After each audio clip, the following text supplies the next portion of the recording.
Hello and welcome back to a brand new episode of the Pick a Side podcast. My name is Joel Moran and I'm here with River Brown, Andrew Velez, and Joe Dehls. This is now episode 356. In this episode, we're going to give our pick for which team will make the biggest splash in free agency, rank our top 5 available running backs, wide receivers, debate if Russell Wilson is a Hall of Famer, and pick the best destination for Justin Fields to land in. Yes, episode sir. 356. How you doing, fellas? I'm doing pretty well.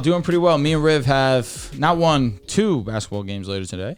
A little bit anxious. Come on, most valuable player. Yeah, I tell you what, I gotta be there and I gotta get right. I haven't played basketball in 3 weeks. Carry us. I was sick, and then we missed last week because of the show. I'm gonna try my best. Best. Carry us, MVP. Best player in the team. Carry us. Yeah, I appreciate that. It means a lot to me. Now listen, a big pressure. reason. Huh? A lot of pressure. Not really when you're me. A lot of pressure. 2 games. We got to win. We're in playoff mode. You need at least one. No, we need all. Or you need to win out. Yeah. Yes. We're like the Bills right now. Yeah, me and Riv didn't go last week. We lost by 30. No, A that wasn't. big That was 50. reason why Did we Drew It is was like playing. 92 to 40. Oh my God. A big reason why you're playing basketball in real life now for the first time in 3 weeks is because you've been streaming virtually. That's a fact. I have been. Well, more recently than I would say the excuse of why I actually missed those 3 weeks. One, I was sick. Then last week we recorded, so that was why we missed that game. And then one of the games got snowed out, so we didn't play in 3 weeks. But then I did start streaming recently. We streamed my league. That was cool. We did the draft on there. That was like 2 hours, 7 rounds, 2 hours. But that was to be expected. Your team, from just Have you looking played? at it, I saw it, and computer did a good job. You didn't draft at all? No.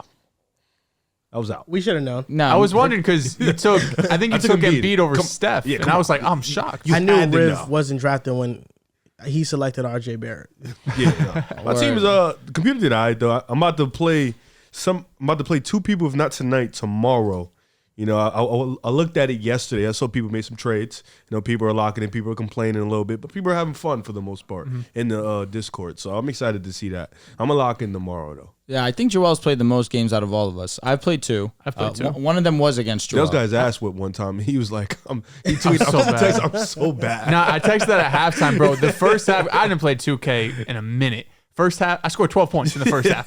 It was bad. Second half, though, I came back. I made a respectable game, bro. It was like a 20-point game at halftime. And 20 points at one half in 2K is crazy. Yeah. Second half, I outscored him. Then my second game, I ended up winning. Oh, okay, there you go. 2K on Hall of Fame is difficult. I love it. We don't have to get it twisted. 2K on Hall of Fame is difficult, especially with the jump shots. First game, I was down double digits. I ended up coming back and winning. Second game against Joel, honestly, I choked like a dog. I had I had a strong chance to win. It was 51-51. I just got. Are you guys in the East? We're in the West. I'm in the West. East. There we go, Dehls. We're here. I'm the I Lakers. want to see you guys. Obviously, no surprise there. Who are you? He's the Rockets. Oh, it's good jerseys. Okay, I like Yes. those jerseys. I rebranded to the original ones. There you go. We're considering a potential trade that could be on the table for me to be acquiring Mr. James Harden. Yeah, I need to get RJ Barrett off my fucking team. Yo, very sneakily, RJ has been playing very well in Toronto. He has. Very well. Like the month of February, his splits are OD. Okay. Yeah, he's able to do that. He's able Shortest to put month of the together year. a couple of Shortest month of the year. stretch of games. They get an You extra get, you day. get like a week off, too. You get an extra day this year. Oh man, I don't know, but 2K is fun when I'm playing 5v5. The rec in part, it is what it is, but the thing I hate about 2K is just the funkiness of some jump shots from some players. We have a full league, right? Which means some people won't make the playoffs. Yeah. I There's can't 30 wait hours. to laugh at whoever doesn't make the playoffs, including Not for myself. you, yeah. That's No, what I I was will gonna laugh say. at myself, of course, but I can't wait. That's exciting. And you get to play everybody in the conference. I like that. Nah, That's you dope. you don't play everybody in your You conference. missed like one game, right? There's 14 games. That is 14, So but 2 games. There's 30 teams. I'm actually thinking, did I play? I think I did. Because play I saw my the schedule. I don't Kings. play anybody in the West. It's now that you say that, Nah, I think yeah, you're you right. don't. I think you're I don't right. play anybody in the yeah. West. That sucks. I So would love Dehls, to play We can lock in Dehls. tomorrow night, man. Let's do it. We can lock in. I'm excited for the NFL offseason. I feel like a lot of big time deals and trades are going to happen. There's going to be a lot of big time signings. I'm excited for the movement. The draft combine starts in 2 days. Caleb Williams, Drake May, Jaden Daniels, all not throwing at the combine. I know Caleb will be there. Drake May will be there. I'm not sure about Jaden. But, I'm always excited for the combine, though. I think the biggest riser is going to be Chopper Robinson from Penn State. He's a freaky athlete, and I think with his combine performance, he could put himself into top 15, top 20 pick territory with the physical tools that he possesses. One of the great things about the combine is seeing these high-level prospects go out there and throw the football. It's pretty unfortunate that we're not going to see the top 3 quarterback prospects go out there and ball out. To me, that's a bit underwhelming. It kind of takes away from the allure of the combine. What was a guy who wasn't like, if you guys can remember, wasn't a first-round pick and then went through in the combine, they jumped to the first round? Throwing?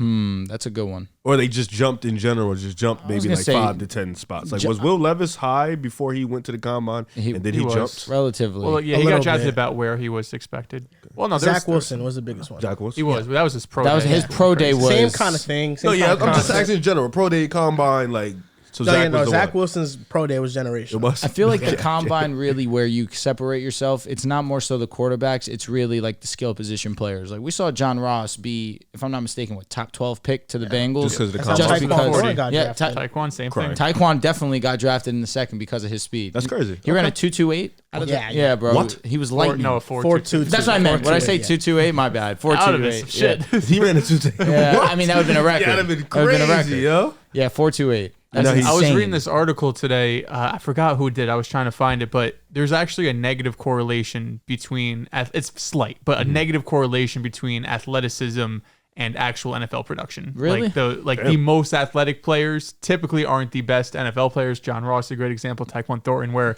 you have these insane vertical jumps and 40 times and all of these things that can get equated. But when you actually go on the field and see a guy like Cooper Kupp, who was not running a 4.2, 4.3, you see him outrunning dudes, but he just has that football speed, as everyone says. So I think that's why at least some of the players, I know we're talking mostly quarterbacks, but why the combine I feel like has taken a bit of a hit is because the results you get at the combine usually don't translate to on the field. I think Combine's more for the viewer. That's really all it is. I think a player outside of quarterback that jumped up, well, maybe he got drafted where we expected him to, was Saquon Barkley. Okay. Because Saquon was a top running back prospect. We were mocking him to be a top 5 pick, but his combine was special. Like everything he measured elite of the elite at. Damn. And then he was second and he overall was elite pick. at Penn State too. Yes. On top of everything. So there was a His lot of first things year, he going was for him. also elite. It was Yes. he was all pro. He had 80 Shout out to catches. Saquon, man. 70 catches. Something. Eli He had Manning. 2,000 Legend. all-purpose yards that year? Yeah, I think so. Sounds right. I mean, bro, he had literally like 70 or 80 catches his rookie year. Yeah. As a running back. Yeah, He's he was nuts. ridiculous. And Dave Gettleman said He's on the that open was market now. that was the only pick. They did an interview. Who was the interview with? Oh, it was I think Mike McCagnon, who was the Jets GM at the time. Yeah. Because they moved up from 6 to 3, and they asked him, "Were you worried about the Giants taking Sam Darnold potentially at 2?" And they said, "We knew 100% the Giants were taking Saquon Barkley no matter what." Okay. That's a good pick. It's kind of lit, honestly. That gave me goosebumps because Saquon, when he got drafted to New York, it was more of a vibe pick, even though we knew they needed a quarterback. But you understood how talented Saquon Barkley was, that you just felt, all right, you put him in this offense next to Odell, Eli Manning at the quarterback, who at the time obviously wasn't that same guy, but Eli was smart. He said, "Yo, I have this young guy. I'm gonna abuse the shit out of him. I'm gonna give him the ball every chance that I get." That was a cool draft moment, but obviously we see how that has kind of turned out. Even though they did win a playoff game. And the quarterbacks honestly didn't really pan out. Sam Darnold. They passed on Josh. Josh, Allen, but yeah. Josh was more so a surprise. It was a project. He was a project. He was a pick. That was Lamar's draft. That too, was right? Lamar's Yeah. draft. Lamar's And last Lamar pick, was the though, he 32nd wasn't- pick in the first Because round. Josh exactly. Rosen dropping to 10, I remember on draft day, that was a surprise. That was a surprise. No, I'm not saying Josh Allen dropping. I'm saying Josh Allen becoming what he's become. Oh, yeah. He came out as It's a been a project, surprise. from what I remember. Josh Allen was for sure the big talent The arm Broncos guy, had a but- pick before Josh Allen. Do you know that? If Josh Allen had did his it. first 2 That Bradley seasons, Chubb? It was. if Josh Allen had his first 2 seasons that he had in Buffalo and New York, they would have been calling for him to be Undoubtedly. gone. He wouldn't have You made want to it. know the sad truth about that draft, too? I'll never forget it. When they were talking about it with Bradley Chubb getting drafted to the Broncos, they were saying if he were to be coming out the year that Myles Garrett went number 1, he would be going number 1 instead of Myles Garrett. good? He was a really good So I was prospect. excited. I said, Myles okay, Garrett? No, I get it. They we say some needed a shit like difference that. maker, and you're talking about Myles Garrett, Garrett's who had crazy that hype prospect. himself. I said, all right, let's see it. And then obviously we ended up trading him, getting a first. It is what it is. Quick question. Aim in the scoop. Right now, Amon's been playing better. Just ask him. Amon's been playing better for What do sure. you think? Oh, Amen. Think Amon? Yeah, that's I mean, all you want. said to That's be all- better than Tyrese, so I can assume. I'm standing on that. All right. Tyrese, his last 10, 15 games, muddy. Are you falling off on Scoot? I gave him the badge. I gave him the honorary Scoot tag. Okay. When did you give him that? That was a while ago. That was Pre-draft. Pre-draft. Yeah, I gave it to him pre-draft. Drew was begging for it. Nah, it was just he was loving Scoot. I liked Scoot, but he wanted Scoot. So I was like, you know what? I got Eamon. You can have Scoot. And I gave him Scoot. Yeah, that's How kind of you. Yeah. Now look at That's really nice. You think he'd be saying this if Scoot was generational? He's going to be great next season. No, I still like Scoot. I'm just I'm over here in Houston right now, having fun with it. Now, Saquon was drafted 2018 second overall pick, but now he's going to be a free agent. And potentially maybe one of these teams in the top 10 are going to have the money to sign him and can sign him. The teams that are top 10 in cap space are number 1, the Titans, and the Bears, Patriots, Commanders, 1, 2, 3, 4. Number 5, the Colts. All those teams have over $70 million in cap space. Then number 6 and 7 is the Texans, Lions, 8, 9, Cardinals, Bengals, 10, Buccaneers. All these teams outside of the Bucs have over $50 million to spend. Number 10 is the Bucs at $43 million. Which one of these 10 teams do you think is going to make the biggest splash in free agency? Well, who do we think the big splash player available is going to be? We just got news that, last week, T. Higgins, franchise tag. Earlier today, L'Jarius Sneed, franchise tag. Now, he could be traded still, but those are two of the bigger free agents. There was a report with Justin. I think they just walked into conversations about extending him with the Ravens. Matabuke? Yes. I think I've seen that. So the other dudes who have out there, Chris Jones, Kirk Cousins, but we're expecting to be back. Josh Allen, I think another potential franchise tag. Brian Burns, Justin Matabuke. We talked about Christian Wilkins. I guess Antoine Winfield would be one of Jalen those. Johnson. I think the top 10 cap space teams are interesting because you have about half of them who are pretty decent or contending-ish, right? I think a team like the Bengals, who are number 9, a team like the Texans, who are 5 or 6, and even teams like the Bears and Colts, who, weren't playoff teams this past season, but we're around that playoff hunt, around 7-8 wins. That could just be a couple pieces away, especially for a team like the Bears, who are expecting to get number 1 overall pick, Caleb Williams, and the Colts with the healthy Anthony Richardson. And then the other half are the teams that are rebuilding, right? You have teams like the Titans, Patriots, Commanders, who I guess are kind of in that middling tier, as well as the Cardinals. So I think what we see a lot is teams that typically are run well, usually give out some contracts in free agency, but typically they don't go crazy and make that splash shine. We usually see the most overpaid or the highest paid players typically go to teams that are usually in the mud a little bit or have to overpay a bit compared to these other teams like the Lions or the Colts, who, and the Bengals especially too, who have that culture in place, who we know we don't have to go out and maybe sign a $100 million guy, but we could get a guy for maybe $10 to $15 million annually who could come in and fit in a key hole. The other thing I would say about that are the couple teams that are like right on the cusp of winning a Super Bowl, the Bengals and Lions, we're talking about just top 10. I wonder if they're willing to go out and give a guy like Chris Jones maybe a 2 or 3 year deal and just really give them a ton of money in those first couple of seasons to try to put them over the hump. Because these other teams, I could see them going out there and spending on some other positions, which are of need still, especially like edge and cornerback, who have some dudes this year. But I'm really interested to see how the Bengals have this offseason, especially because you have Chase's contract coming up, T. Higgins, what they do with him, and the Lions as well, because we know that the window is there. They were 1 game away. So what piece are these two teams going to build on, to help get them over the hump? The obvious one that's intriguing is the Detroit Lions, of course, for the idea that they have top 10 amount of money left to spend, and they just made it to the NFC Championship game. So I'm with you there, Dehls. The Bengals are intriguing for the fact that we have a Tyron Smith available in free agency, and who knows what's going to happen over there with Dallas, whether he's going to be back or not, because we understand he does have injury concerns. There's no doubt about the talent when he's on the field, but in terms of being on the field, that's your biggest question mark there. To me, from not one of the elite teams, I'm going to go with the Chicago Bears. Now, I assume they're going to re-sign Jalen Johnson, and Riv should not be surprised. I'm the Chicago Bears guy here. Shit. Sorry, Riv. You lost that privilege. You're a liar. No, I'm not a liar, not even a little bit. Third most cap space, like Joel mentioned, have the first pick, have the 9th pick, so obviously we know one of those picks is going to be Caleb Williams. You want to allocate a good amount of money to making sure he's going to be put in the best position possible. Now, if I'm Chicago, and depending on what happens with Tampa Bay, I would try my hardest to surround Caleb Williams with not just DJ Moore, but try and be actively trying to get Mike Evans over to Chicago to really solidify that offense over there. Because defensively, last year, that was their strong suit.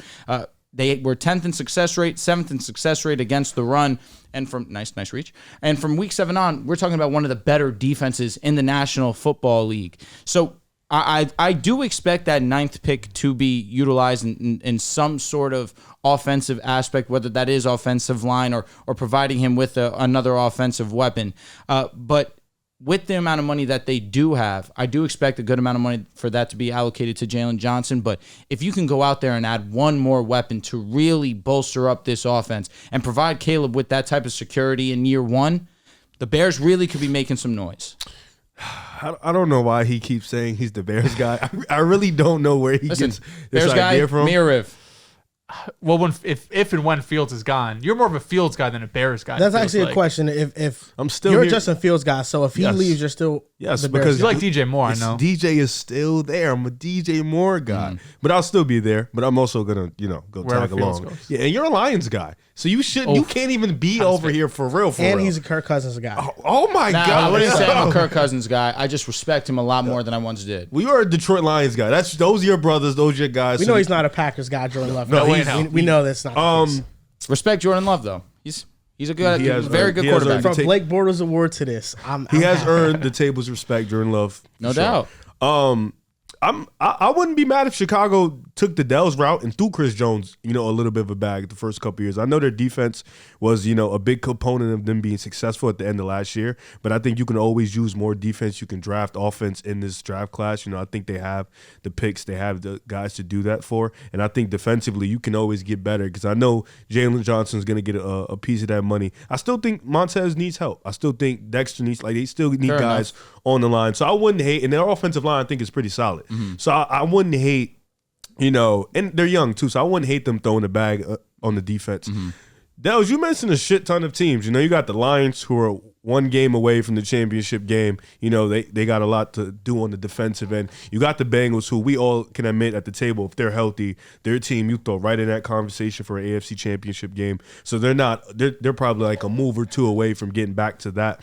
But I'm looking at teams like Houston, man. I'm looking at a team like the Houston Texans that have one-on-ones, the franchise, we like to call them, CJ Stroud. They have Tank Dell, they have Nico Collins. Will Anderson was a superstar on the other end in the defensive. They have Blake Cashman. They have guys. They have Derek Stingley. They have some young talent.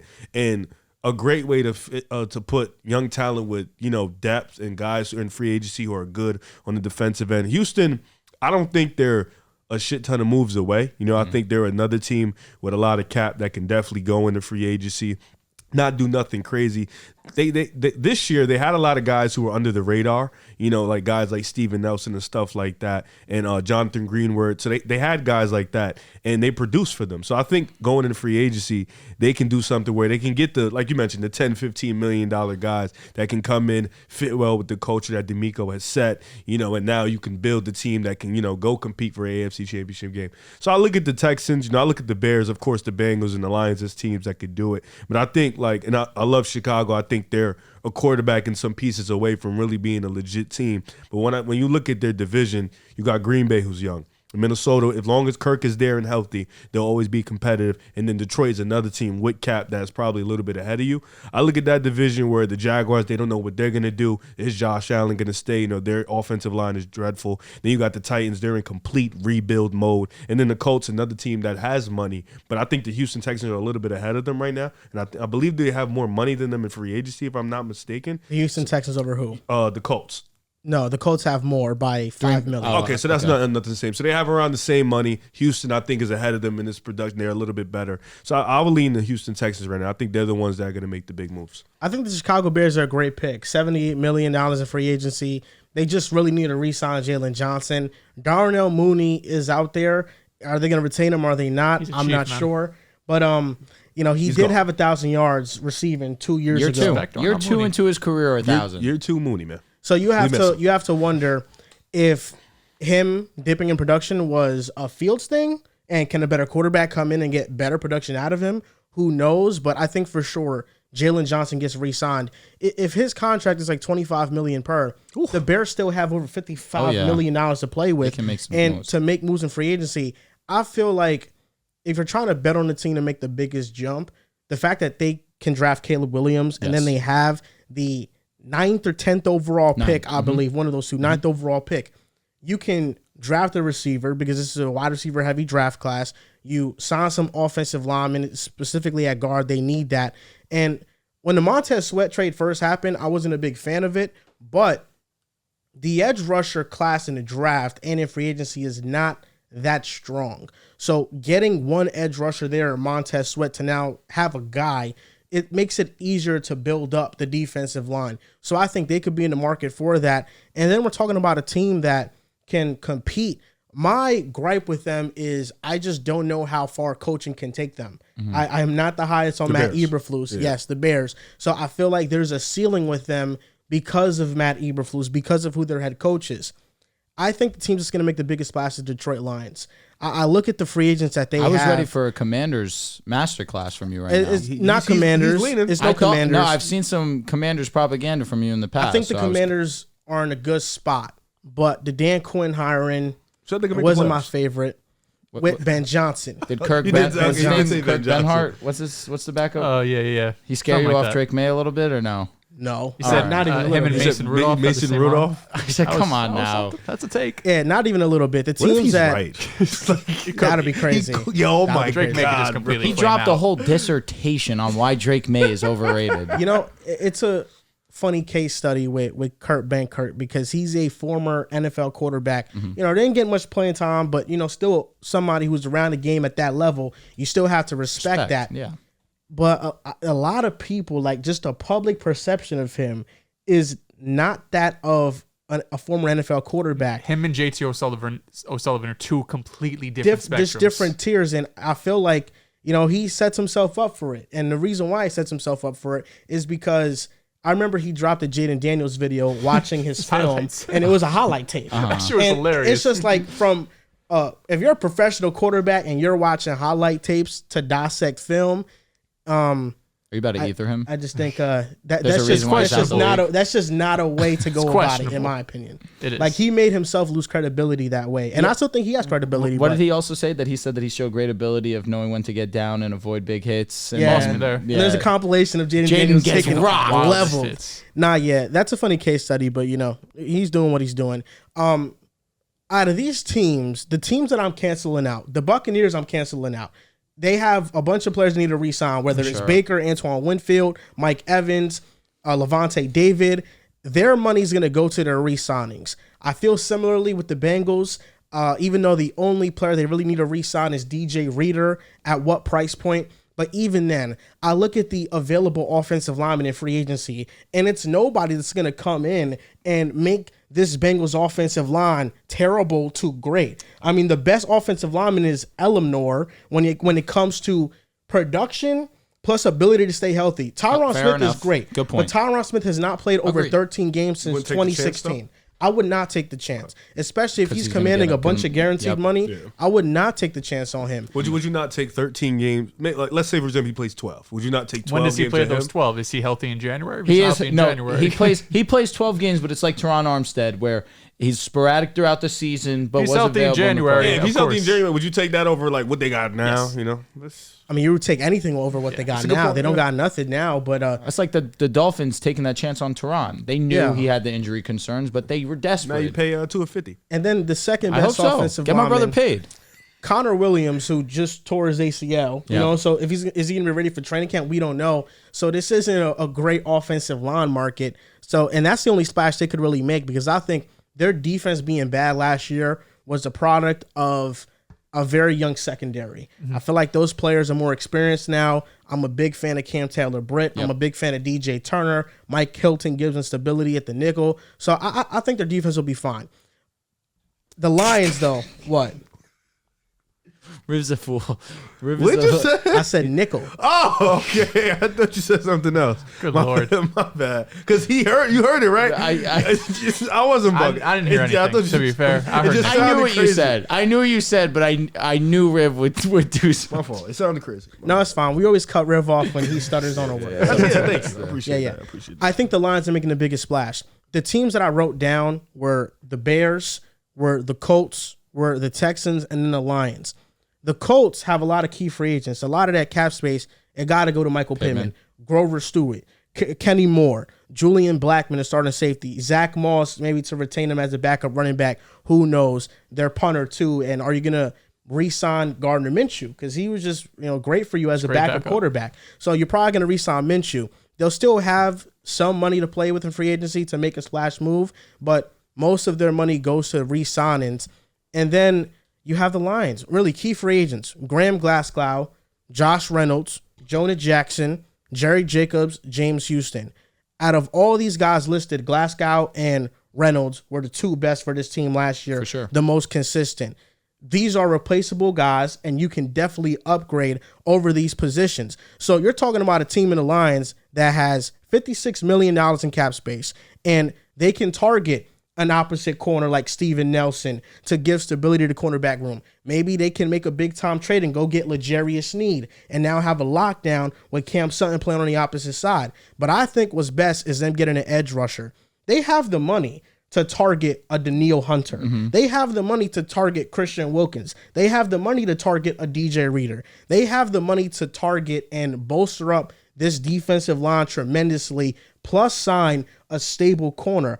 I think they're in a rare position where they were one game away from the Super Bowl, could have went to it, but they blew a lead. And because most of this team's great players are on rookie deals, they got a chance to really make this year all in and go all in on this year and bring some star level talent. And I think they can go back to the Super Bowl if they do so. But they got to make the most of this offseason, and based off of history and what they've done, I think that they could do it. With the news now breaking saying that they're going to franchise tag L'Jarius Sneed, them being the Kansas City Chiefs, but now opening up to potential trade packages. If I'm the Detroit Lions, I picked up that phone immediately, and I'm giving L'Jarius Sneed whatever money he wants, understanding that, yes, this was our biggest weakness, and now we'd be getting one of the best man coverage corners in the game.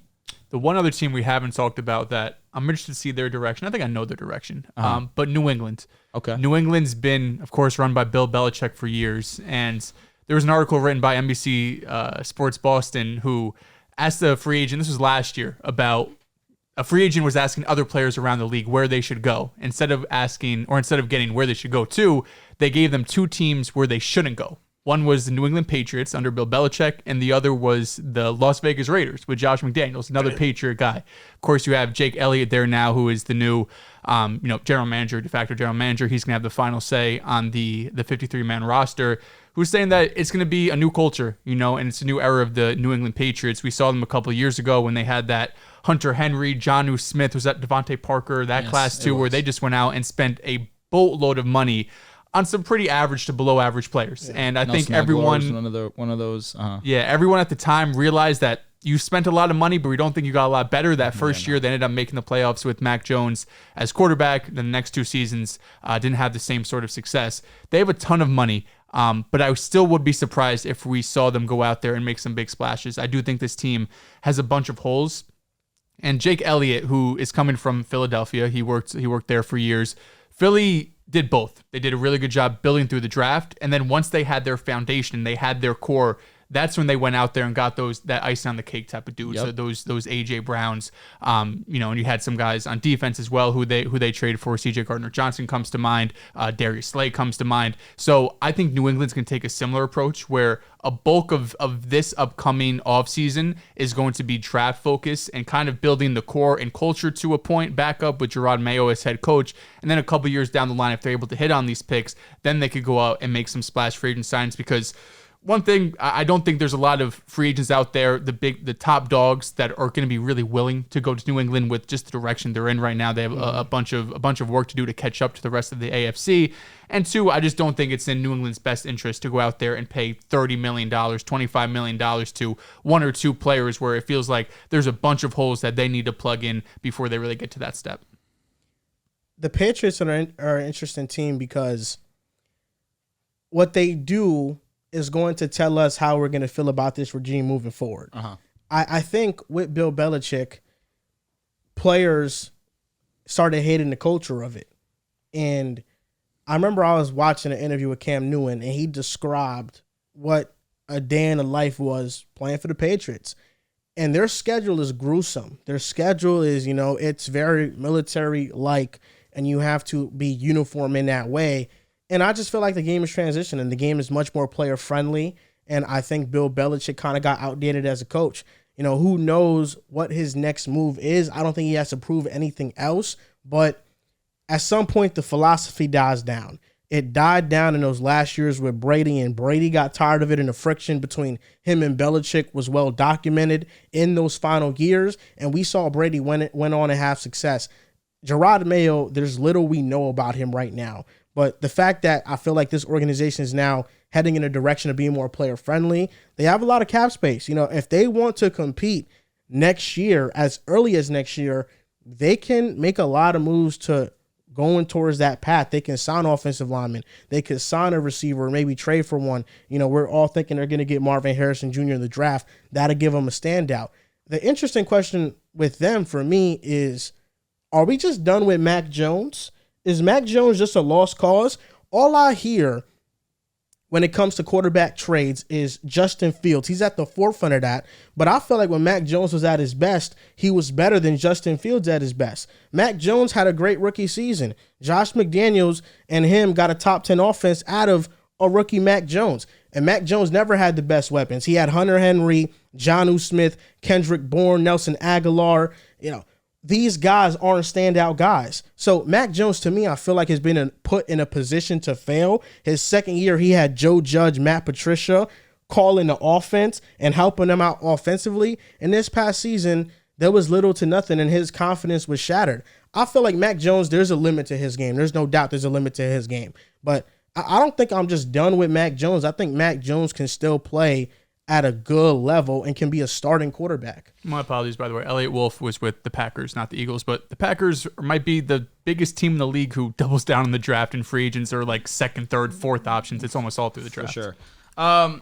Mac Jones is an interesting case. I don't disagree with you there, where unfortunately we've kind of seen his skill set take a decline these last few years. But in the comparison between Justin Fields and him, I agree. Rookie season, it's not even a conversation. Justin Fields had a notoriously bad rookie season.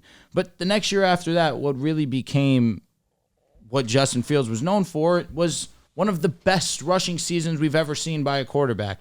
And then this following season, he became more of a passer, which we kind of appreciated, but obviously still the statistics did not side with him in terms of being an efficient passer. And then he wasn't that same elite rusher that he was the year before that. At least the volume wasn't there. We anticipated that coming into the season. That was a bit underwhelming. But I think in terms of both of these quarterbacks, I think we look towards Justin because he is the more athletic quarterback, can do a little bit more in the pocket, even though he's not as good of a passer or pure passer as a Mac Jones. Mac Jones just seems, at this point in time, lost. And games when we saw him on the field, it just seems like he didn't have control over what was going on the field. And yeah, we can really look at that and put it on confidence and the team allure just being at an all-time low. But in the same time, sometimes you got to go out there and uplift. And unfortunately, Mac didn't do that. But being in that position, you can almost understand where he was coming from because, like we've already talked about,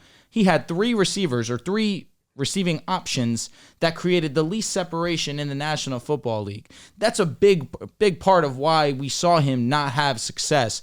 But it's going to be weird understanding that you don't know for certain what they're going to do with that number 3 pick. I would like to see them take Marvin because they need a receiving option, a true legitimate receiving option. But if they feel like quarterback's their biggest need, especially in a league where if you don't have a quarterback, you're cooked, then you can see them go in the direction of a Jaden Daniels. And I feel like that's where I would have the difference of opinions there. But if you think you have a guy and that's who you want at 3, what am I going to say? Is there one player within these top 10 teams that you think is going to have a breakout season next year that's currently on the roster? It's currently on the roster.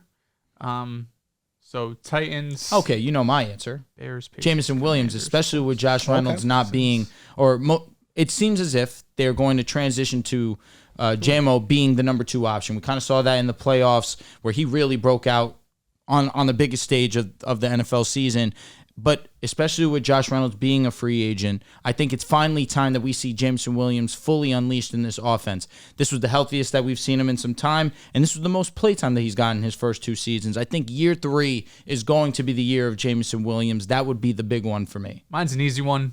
Anthony Richardson. Nice. Yeah, that is an easy one. A healthy Anthony Richardson. We saw in 3-4 games this past year. We saw the arm, the talent, mobility, the big playability. basically game in and game out, he was tremendous. Of course, he had some inconsistencies, some inaccuracies, but the traits that we saw on film out of Florida were showcased in the NFL in that very small sample size. I think this season, if he stays fully healthy, he could definitely put himself into that top 10-ish type of quarterback range. I love the Anthony Richardson pick. I don't want to double dip on that, so I'll give another name while Riff thinks here. I think I got one. Who's your pick, Riff? I'm gonna go Tyreek Stevenson, cornerback from Chicago. Nice. I think I'll go with that one. I think this year, Trying to get back. I respect it. I've been here. I think just based off his rookie year, it was a little bit up and down. You had a lot of people who thought, he wasn't good. You had a lot of people thought he was good. I think it was a little bit of overrating and underrating. I think it wasn't a healthy medium, but I think he's an aggressive corner. He can play man. He can press up on you, and he's real physical, and he has the tools to be great. He has long arms. He's strong. So I think this year with Jalen Johnson probably going to come back, and their defense being bought in, you bring in guys on the defensive line. Now that gives you more opportunities where you don't have to be out there for too long because, if you don't have anybody to rush your quarterback, as a corner, you out there fighting for your life. So I think Stevenson, he's going to have a breakout year. I think he's going to get more people on his radar, and he's going to be properly rated this year. My breakout player for next year amongst these top 10 teams with the most cap space, Tajay Spears. Okay. I think Tajay Spears is going to break out in a big way. You got some Derrick Henry got is some hype gone earlier today. Let me see if I can find the report. I did see that too. Yeah, the GM Ron Carthen, I hope I'm saying that right, said that he's made of the right stuff. Yeah. That's what he said. Derrick Henry likely is not going to be back in Tennessee. I think that is over.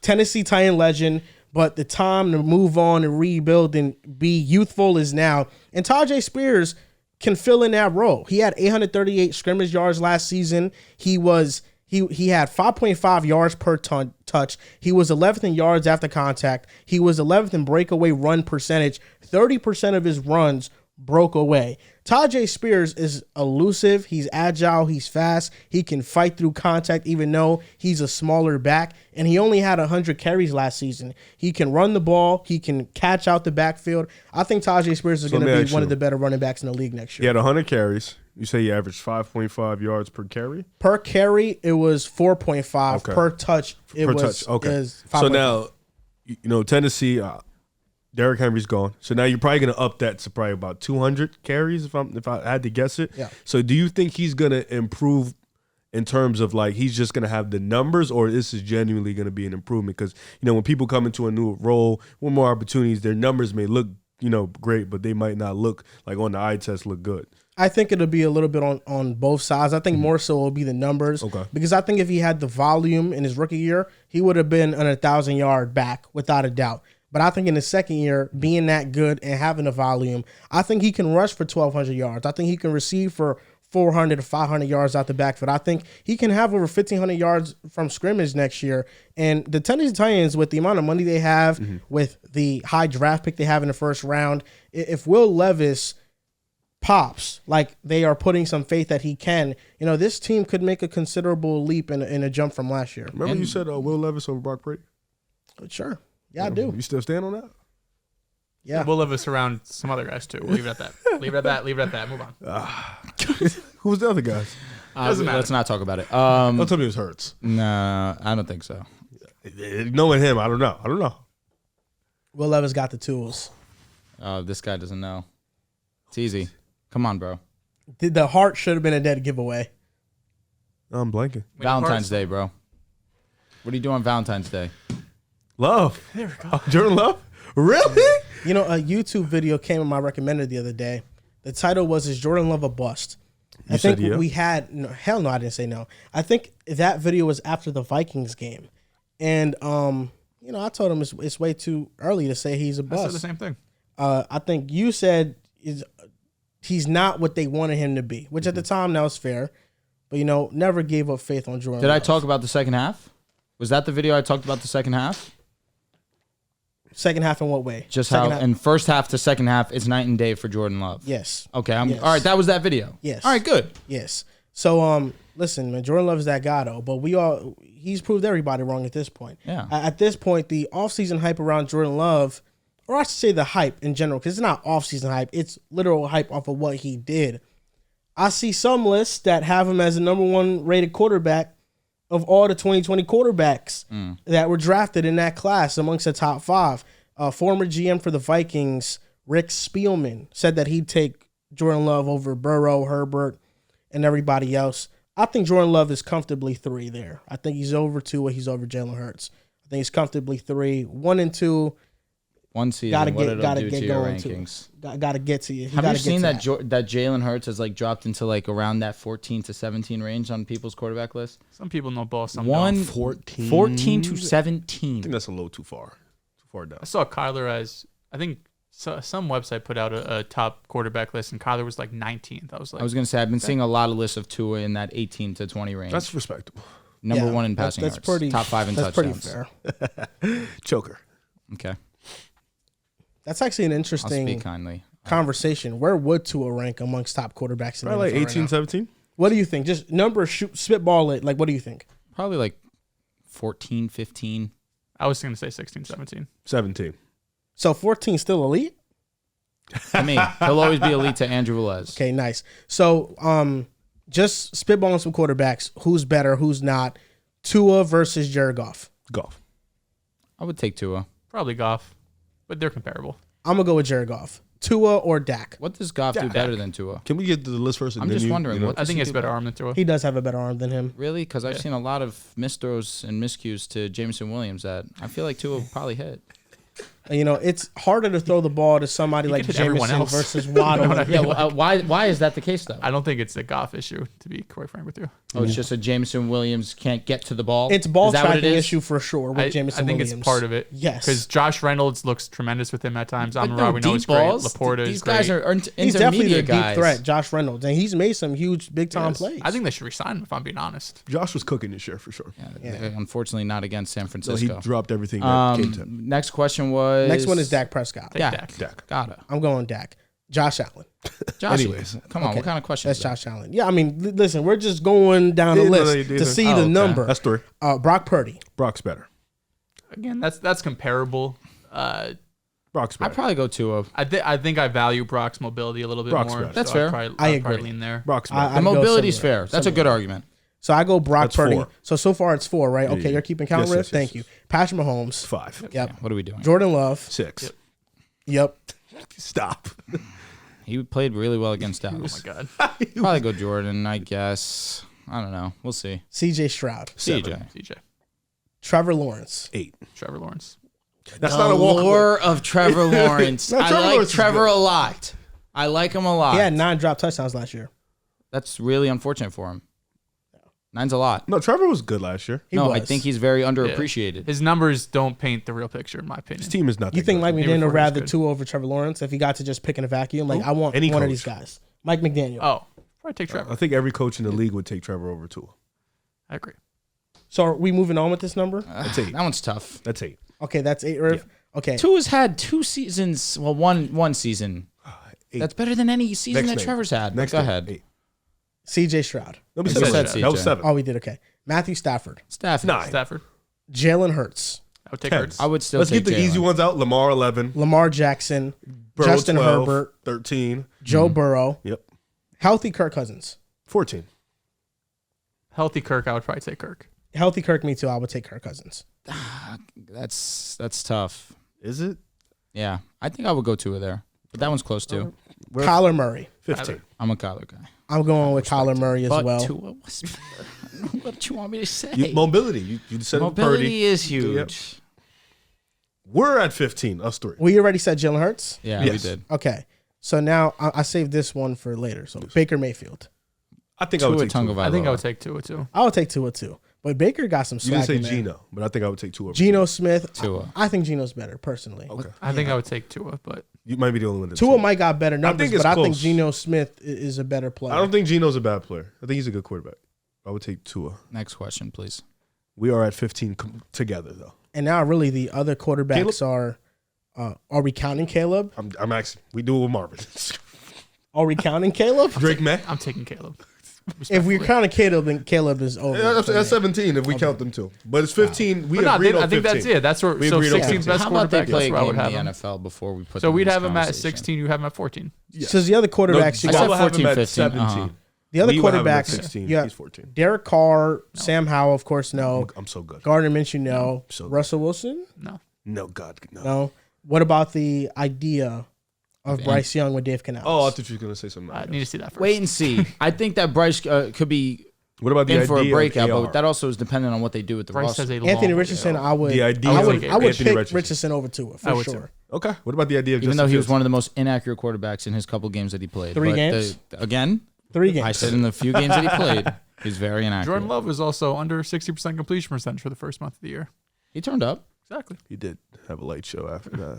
It was actually kind of funny. It's unfortunate he didn't play well against the Lions. He probably would have maybe gone to the Super Bowl. Who knows? So unfortunately, he threw that pick against the Niners. Both of them. Wow. Oh, it was against the Niners. That's what I meant to say. Excuse me.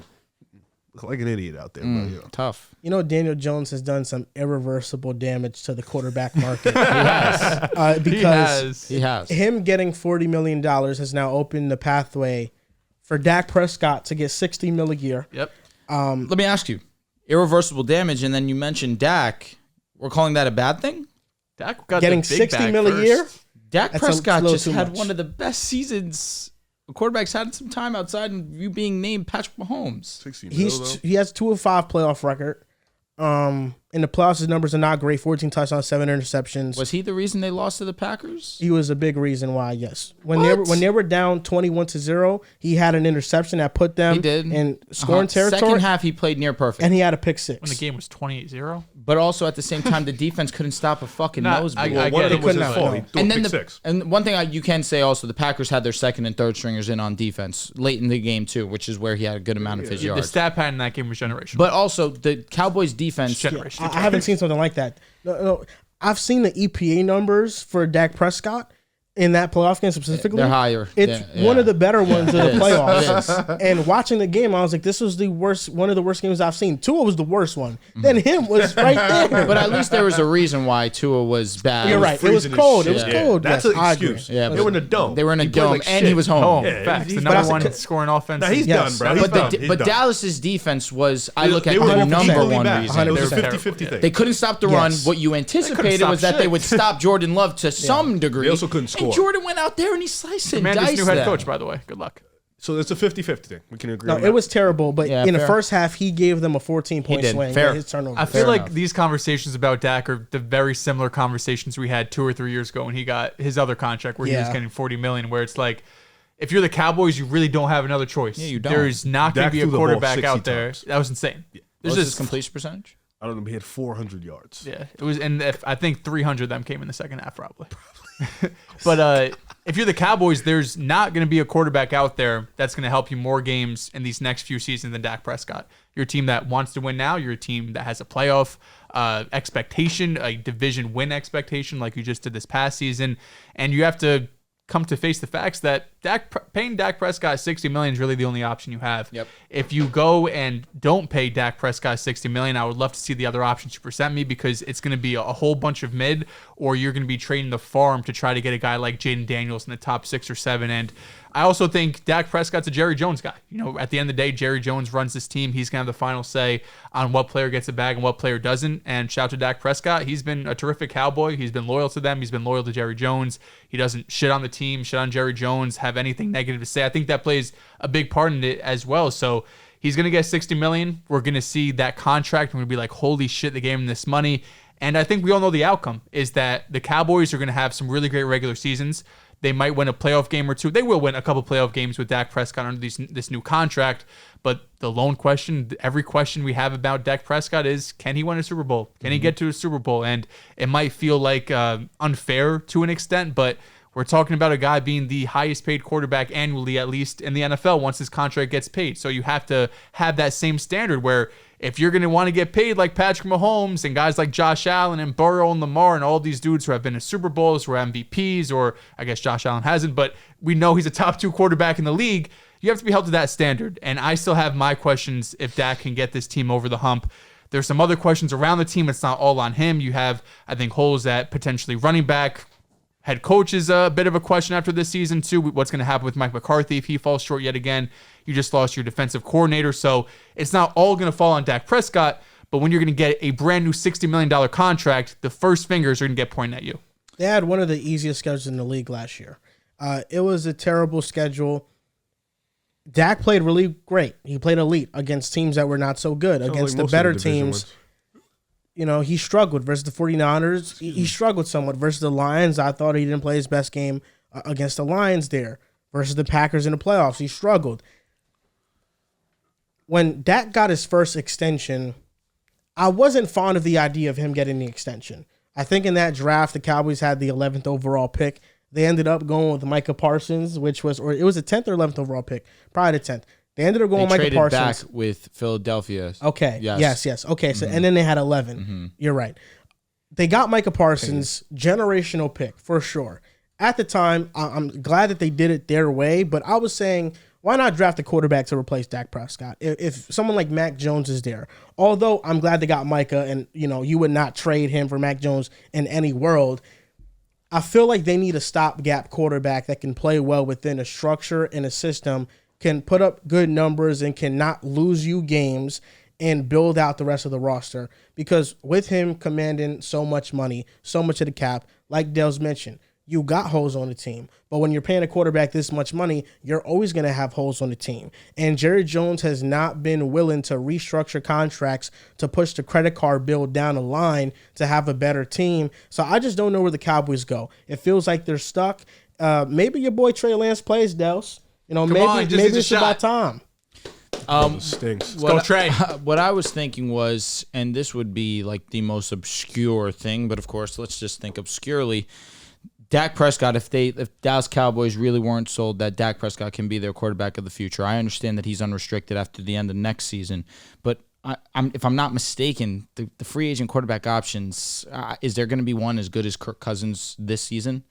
Is Kirk Cousins going to be 2025 you're saying? Correct. Give me a look and let me know what you think for that idea that if you wanted Kirk Cousins, the idea would be you trade Dak Prescott this offseason and you sign Kirk Cousins. Now, why that idea would be a little bit more attractive if you are Dallas is you're probably going to be off the hook $15 million a season there. I have the idea that Kirk Cousins is probably going to get around 45, that $40 to $50 million range, especially coming off a torn Achilles, is getting up there in age. Do you have the list or no? Yeah. It's going to be Dak, Jared Goff, and then it's that 2020 draft class of Jordan Love, Trevor Lawrence. Which we're all assuming all of those quarterbacks do re-sign. Yeah. Now, I say that with the idea that I believe Dak Prescott is the franchise quarterback for the Dallas Cowboys. Their only other option to address right now would be trading Dak Prescott and signing Kirk Cousins this offseason. You would get draft picks, and of course, you would more importantly have your quarterback for the next few years in Kirk Cousins at a cheaper pay scale.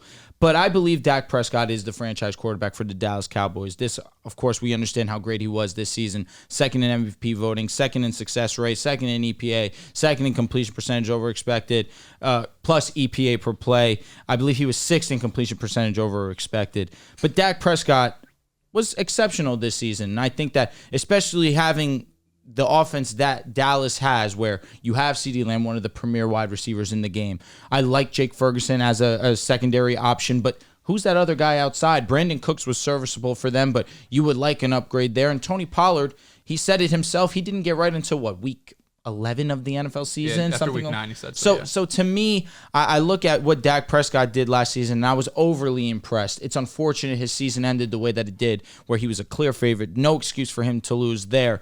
But for all things considered, I think Dak Prescott answered the call because there was a lot of conversations around his name because of the interceptions that he threw in only 12 games last season, leading the NFL in interceptions. For him to throw under double digits this season, to be one of the league leaders in touchdowns, to be one of the league leaders in yards, to be second in MVP voting, to me, I still think Dak deserves that respect. $60 million may be a lot of money, but it's a new day.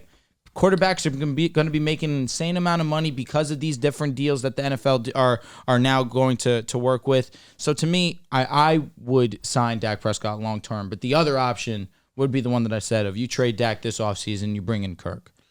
You guys heard about that rumor going around about how Michael Parsons doesn't show up in big games? I have not. You have not? I've heard the saying of it, yes. Yeah. It's been really funny. CeeDee Lamb just had a breakout year. Dak just had an MVP-like season. Michael Parsons, elite year. Those are your three, I would say your big three. Those are your superstar players. And, unfortunately, Diggs went out. Bland stepped up, and he had a great year. Diggs comes back next year. These are all your young talented players. You know, Diggs is about 24, Bland is young, CD's young, Michael Parsons is young. What's the difference between? What's the similarity between those 4 guys? They all have to get paid eventually. You know, you have to eventually pay all those guys, and I don't think you want to lose out on not paying CeeDee Lamb when Dak just had his best year with him. I don't want to think you lose out on a generational player coming out the draft like Micah Parsons, because he is an elite talent, a top 3 edge rusher in the league. You know, and I don't think you want to lose out on corners like Diggs and Bland. So paying Dak $60 million, and Drew, you said he answered the call. I don't know if he answered the call. The goal of the Dallas Cowboys this year was to get past the first round, was to, you know, get to the conference. Usually it's, I don't want to say probably conference championship or bust at minimum, right? And they walked into this year, they stole the division from the Eagles late in the year. They walked in with a playoff game in Dallas. You had everything going for you, everything right. 7-point favorites. And you blew it. The whole team. This is not just doesn't just go on Dak, but unfortunately he's the quarterback, so we're going to look at him, and he's the one that's about to get the bag. This goes from top to bottom. You didn't complete the mission this year. You didn't answer the call. You completely failed this year, especially with the way you went out in one of the greatest, you know, stat padding games of your life. You put on a performance, a clinic. So I think $60 million is tough.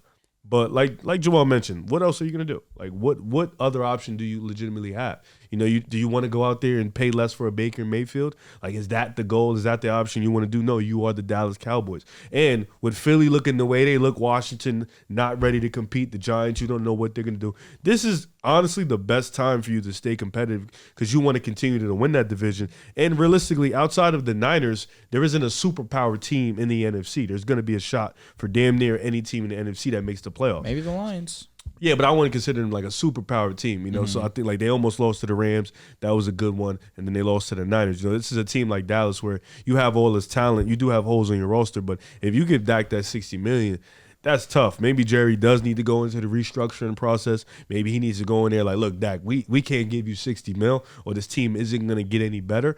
Because with that performance against the Green Bay Packers in a dome in Dallas, you obviously seen after that, we still need to fix this roster. Even after CeeDee Lamb just had his best year. Even after Dak was in an MVP conversation. Even after Michael Parsons could have won Defensive Player of the Year. You know, this is a team we still, you know, even after Deron Bland, he damn near led the league in interceptions. He could have probably won Defensive Player of the Year the way he was projected to go. So you still had a year, and Gilmore was still great. Like, this is a team who you had all these things going for you, and you still failed at the biggest moment. So, if I'm Jerry Jones, I'm trying to go in there and try to negotiate something different. But if you have no other option, unfortunately, Dak, he's going to want his money. So you're going to have to pay him $60 million. And that is going to cripple this team going forward. It's I'm just looking at Dak's numbers this past year, just game by game. I think unequivocally his 3 worst games are the playoff game against Green Bay at home. Mm-hmm. Then you have the San Francisco game. They lost 10-42. That was on the road. Yep. And the loss to Buffalo. They lost 10-31 on the road. Really, 5 of his worst games were all on the road. The Giants are statistically a bad game, but they won that game 40-0. But you have that Arizona game, they lost 16-28, and then those 3 games I mentioned. And then those games he was out there lighting everybody up, it's Washington, the Giants, the Rams early in the season where they were struggling, Washington, Seattle, Philly.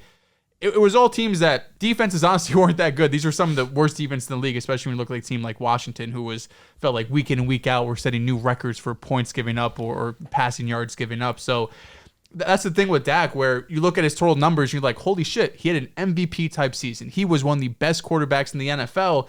And you're like, well, shit. I mean, yeah, if you're going out there and beating Washington, the Giants, and, you know, like teams like this, that's not enough for me. You know, like we're past, there's different stages of NFL quarterbacks' careers. For Jordan Love, this would be like, this is fantastic. This is amazing. This is just what we wanted to see, if not then some. For Dak Prescott, who's going on a decade in this league, whose questions aren't the questions aren't about him being a franchise quarterback anymore. It's about him winning a Super Bowl. That's when we could sit here and nitpick, because beating up against the Giants and Washington, division rivals, I get it, take care of business, but you can't parlay that with struggling against San Francisco, struggling against Buffalo, and then stinking it up your only playoff game this season. It's just unacceptable. You know, the Cowboys have made some changes in recent years. They fired Kellen Moore. Parted ways is the political term. He went to the Chargers. Now they're hiring Mike Zimmer because the defense fell off a cliff in the playoffs against Green Bay. But to that Kellen Moore point, he was with the Chargers recently. That entire staff got let go. Brandon Staley was fired through the year after, they gave up the most points in NFL history. It gave the Raiders the most points in NFL history to their team in a single game. But the Chargers now, they're brand new. Jim Harbaugh is not a coach. And I think when Jim Harbaugh was made the coach, everybody was ecstatic. I think the intrigue of this team now lies with Greg Roman being the OC. Some people hate it. Some people love it. He was quoted saying, "Can you imagine Justin Herbert with a great running game?"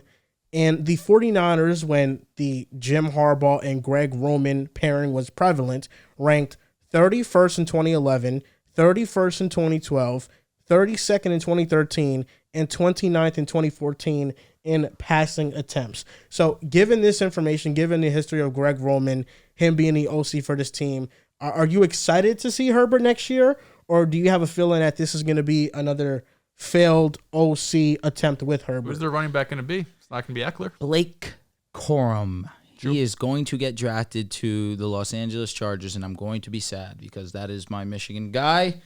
And so is, of course, Jim. But understanding that it just seems most likely, given the fact You're a that Herbert guy too. I do think that Austin Eckler is going to not be brought back to the squad, and Blake, of course, being available. It makes the most sense. I'm not too turned off by this, given the idea that you would like some great run support behind Justin Herbert. So the idea that it isn't, we know what's happening here. They're going to pass the ball. Now there's going to be a little bit more of a uniqueness to their offensive play calling. And when you have Justin Herbert, it's still going to be a successful passing offense. The big knock and one of the bigger reasons why people look at that game versus the Jaguars or why they lost is because they couldn't establish a consistent run game. So they kept giving the ball over back to the Jaguars, and then the Jaguars were ending up scoring points in that second half. But they kept asking, run the ball. Why aren't you running the ball? So to me, I'm not too turned off by this. Understanding Justin Herbert is an exceptional thrower of the ball.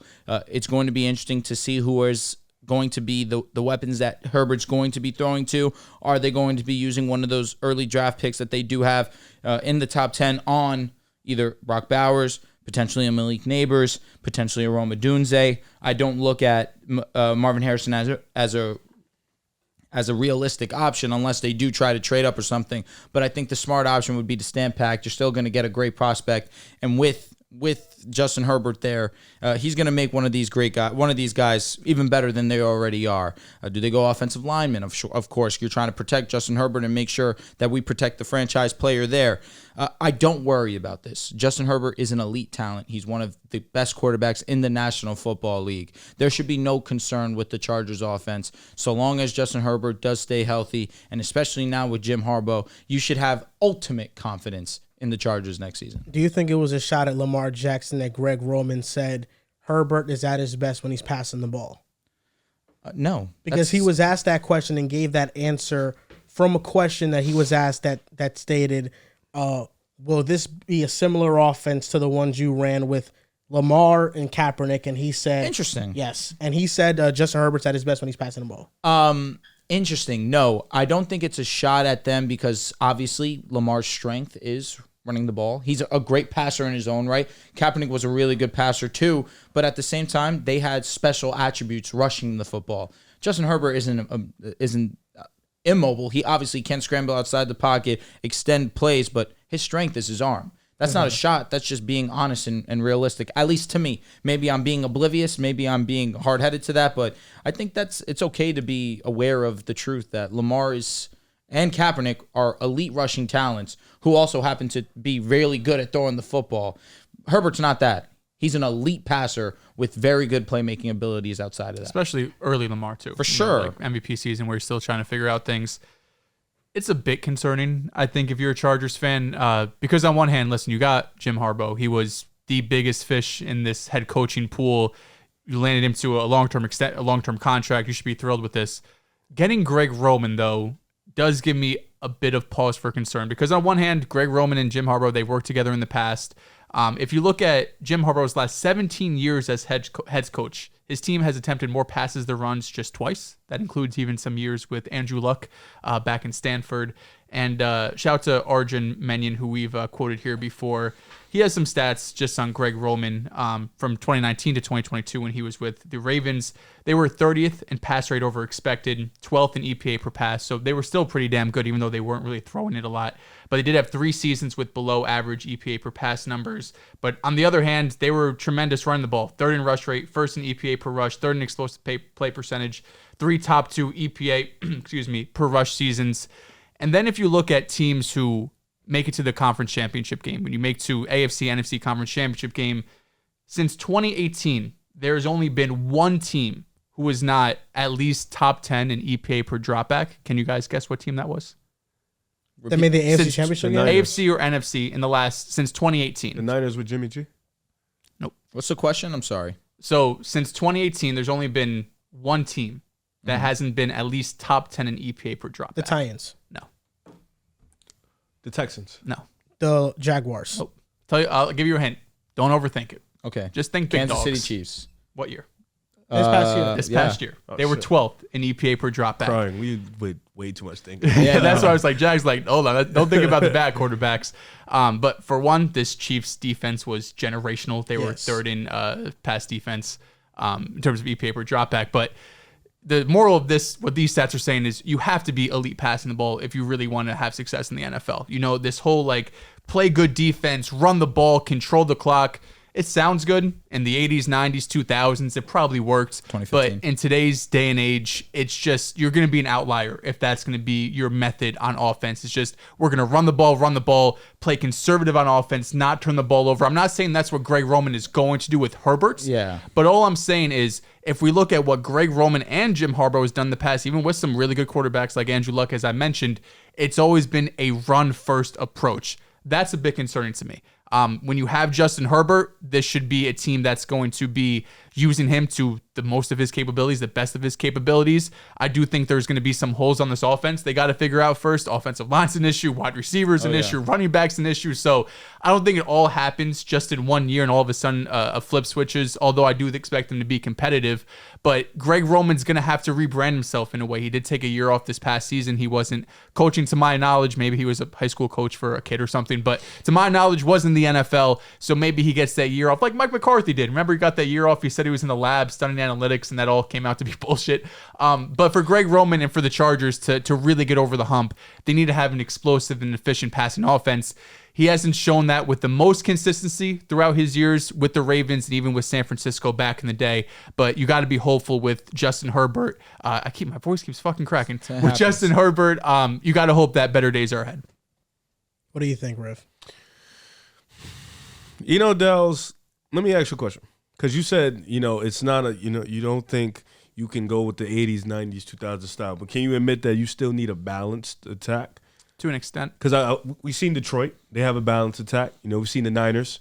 They're probably more run heavy, but they have a balanced attack. They were the most efficient passing offense in the league. You see Philly. They have a balanced attack. I think from last year, of course, they had a balanced attack. I guess maybe in the AFC, it's a little different style. But even then, you saw the Buffalo Bills. They changed in their season because they started to have a more balanced attack in their offense. So I think bringing in Greg Roman kind of gives the notion, I'm assuming, that they'll have a more balanced attack and where they will value the running game to help out the passing games. I do think you need it to a degree. I don't think you can just completely abandon it. I don't think you can not have it at all. I think, we've seen teams be successful with having a portion of the running game with the passing game. Also, do agree with your point that, you have Justin Herbert, you have a talent of that magnitude. You need to be throwing the ball, and it's going to be nice where you need to throw the ball 45 times.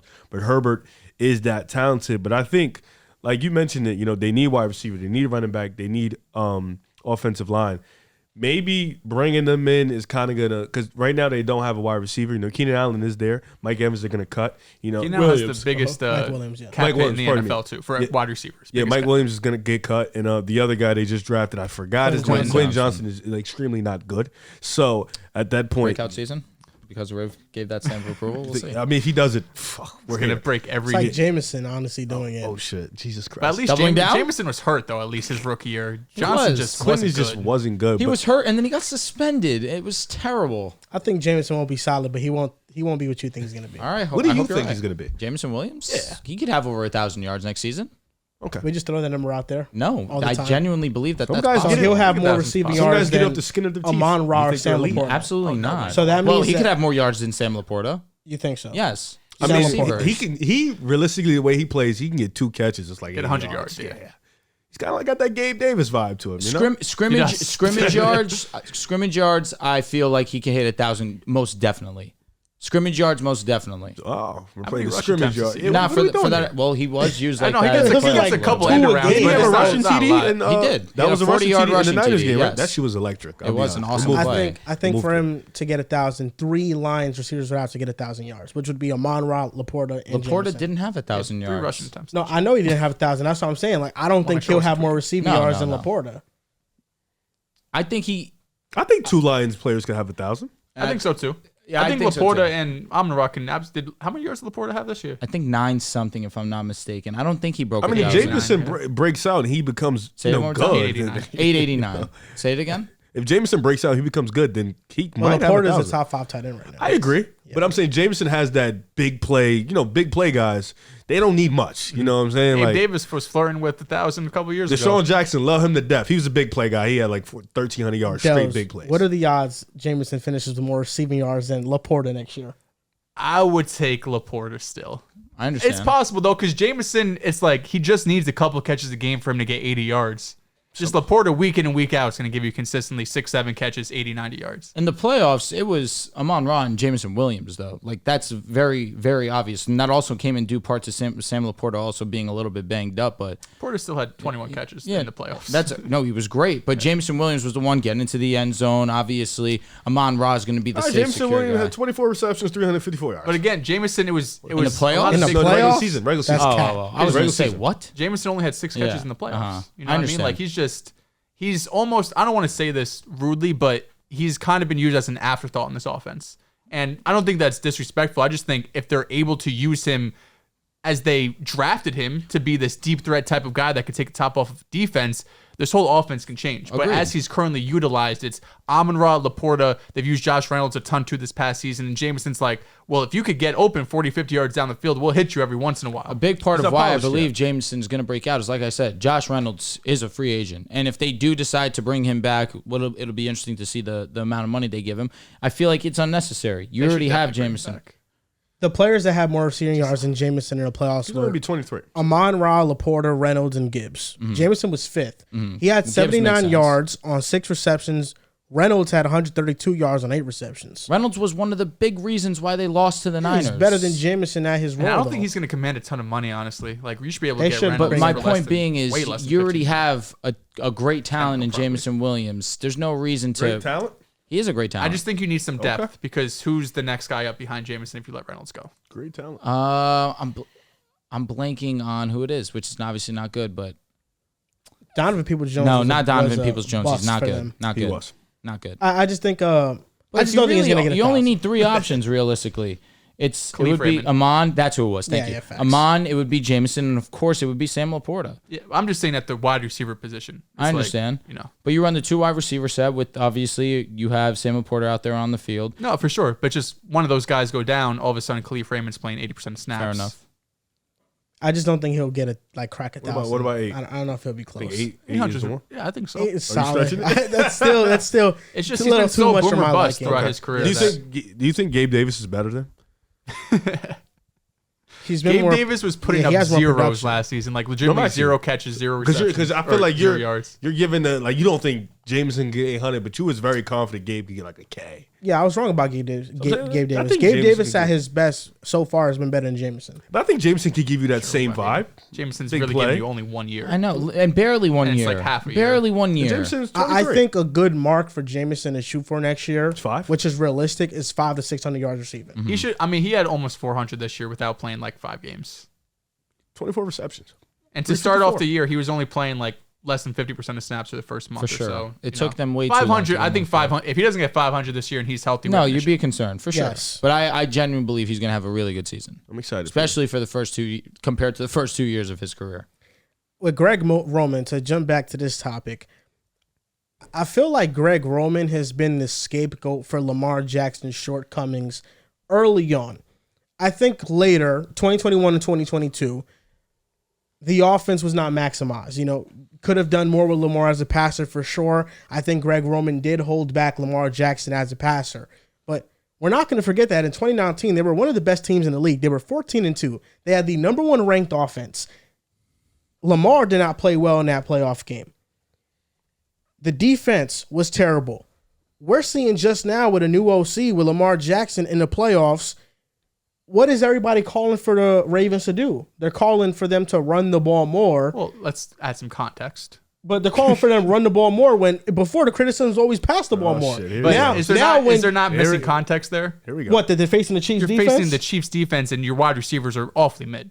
All right, respect Zay Flowers.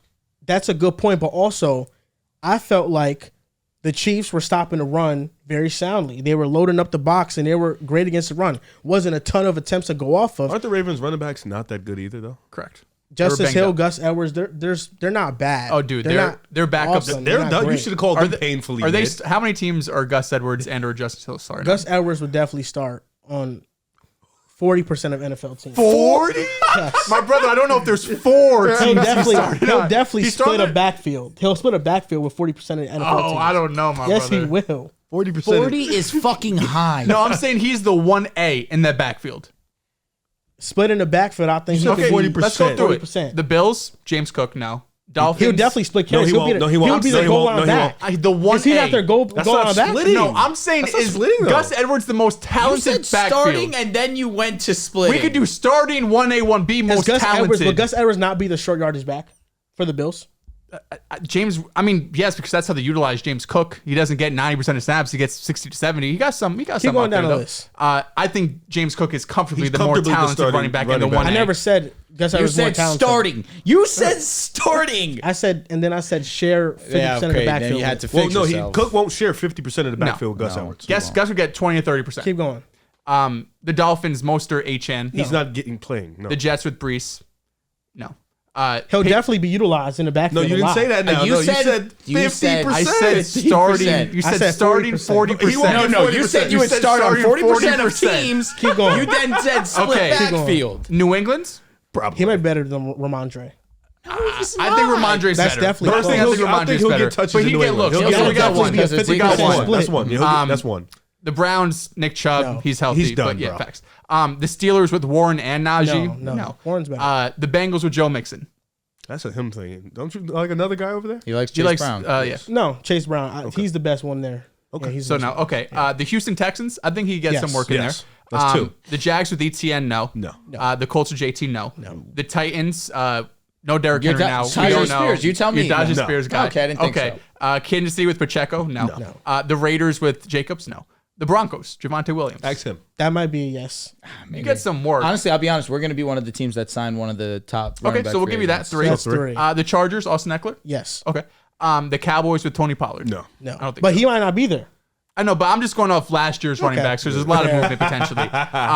The Eagles with DeAndre Swift. He's better than DeAndre Swift. I don't stand think on he's that, better than 100%. DeAndre Swift. I He don't is. think he is. DeAndre Swift To be is fair, not good. they use about 3 to 4 running backs They do. regardless, so he just won't They get he won't get 50%. I think Gus Edwards would be the best back on Philadelphia. I But think he they won't would get 50. He If might get he like was 30. on the team last year, they would have used him more than Swift. Swift's vision is terrible. That's a 50-50 split to me. That's close. Okay. I'll give it to you. I'm gonna take that. I'll Take give the it 50 to you. because we just don't use every running back gets used differently. Facts. so, That's you know. 5. Getting to 40%. Where are we now? Almost impossible. So the Giants with Saquon. No. No. The Commanders, Brian Robinson. Big Brian Robinson Oh, it's guy. definitely close. Brian Robinson's And Antonio way Gibson. better. It's definitely close. I think Brian Robinson's better. Brian Robinson's better. He's better than Antonio Gibson. To be fair, Gus Edwards is.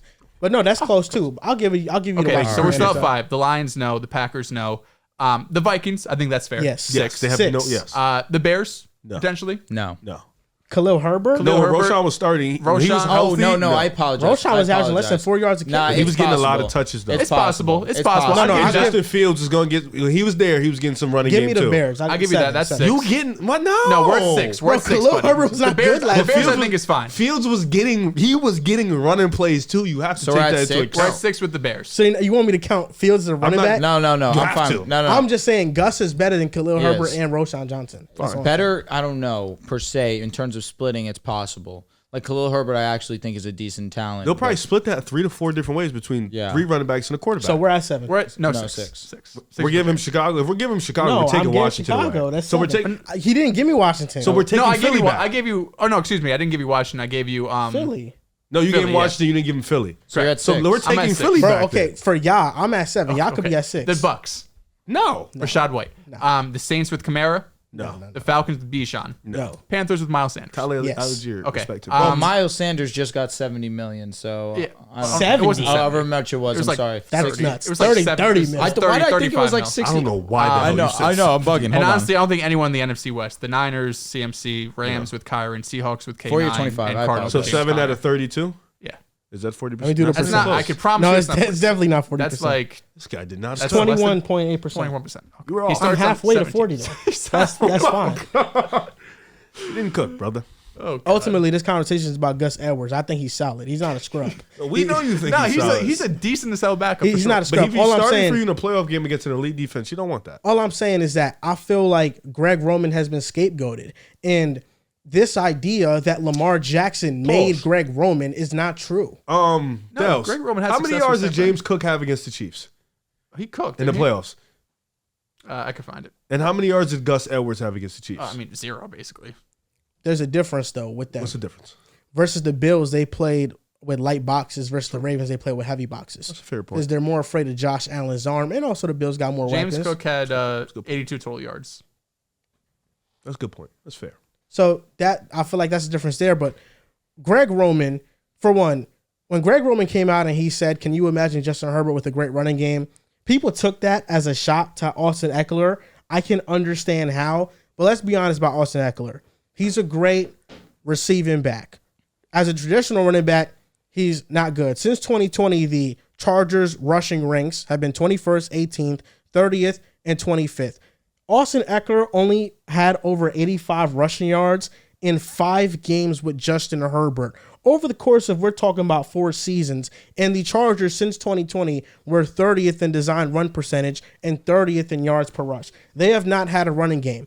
Greg Roman's resume, 10 times in 10 years as an OC, has had a top 10 rushing offense. He finished number 1 4 times, 2 with Baltimore, 2 with the Buffalo Bills with Tyrod Taylor and LaShawn McCoy. Tyrod Taylor was a Pro Bowler with Greg Roman, and he's had a top 15 offense in points scored 8 times and 6 times been top 10 in points. I think Greg Roman has been a great OC, and I think because he's leaned into the run, he does not get the flowers he deserves. But the truth is that outside of, you can argue, Sean McVay and the Kyle Shanahans of the world, Greg Roman is the best running game designer in the NFL. He might be number 1. Sean McVay was stealing stuff from Greg Roman because Greg Roman was so successful at what he was doing. I think I'm excited to see Justin Herbert become the best game managing quarterback in the NFL. I think he's going to start. Time out. It's not a negative. It just sounds funny. But why do Because we want Patrick Mahomes was a game manager this year and they won a Super True, Bowl. It's correct, okay. but also Patrick shown Mahomes you. also had one of the best defenses we've seen in a few years with Kansas City. They were locking down everybody. I don't know if the Chargers are going to be able to do that. That's true, but Mahomes also had to alter his play style because they cannot generate those explosives on offense anymore. Correct. He had to adjust his game.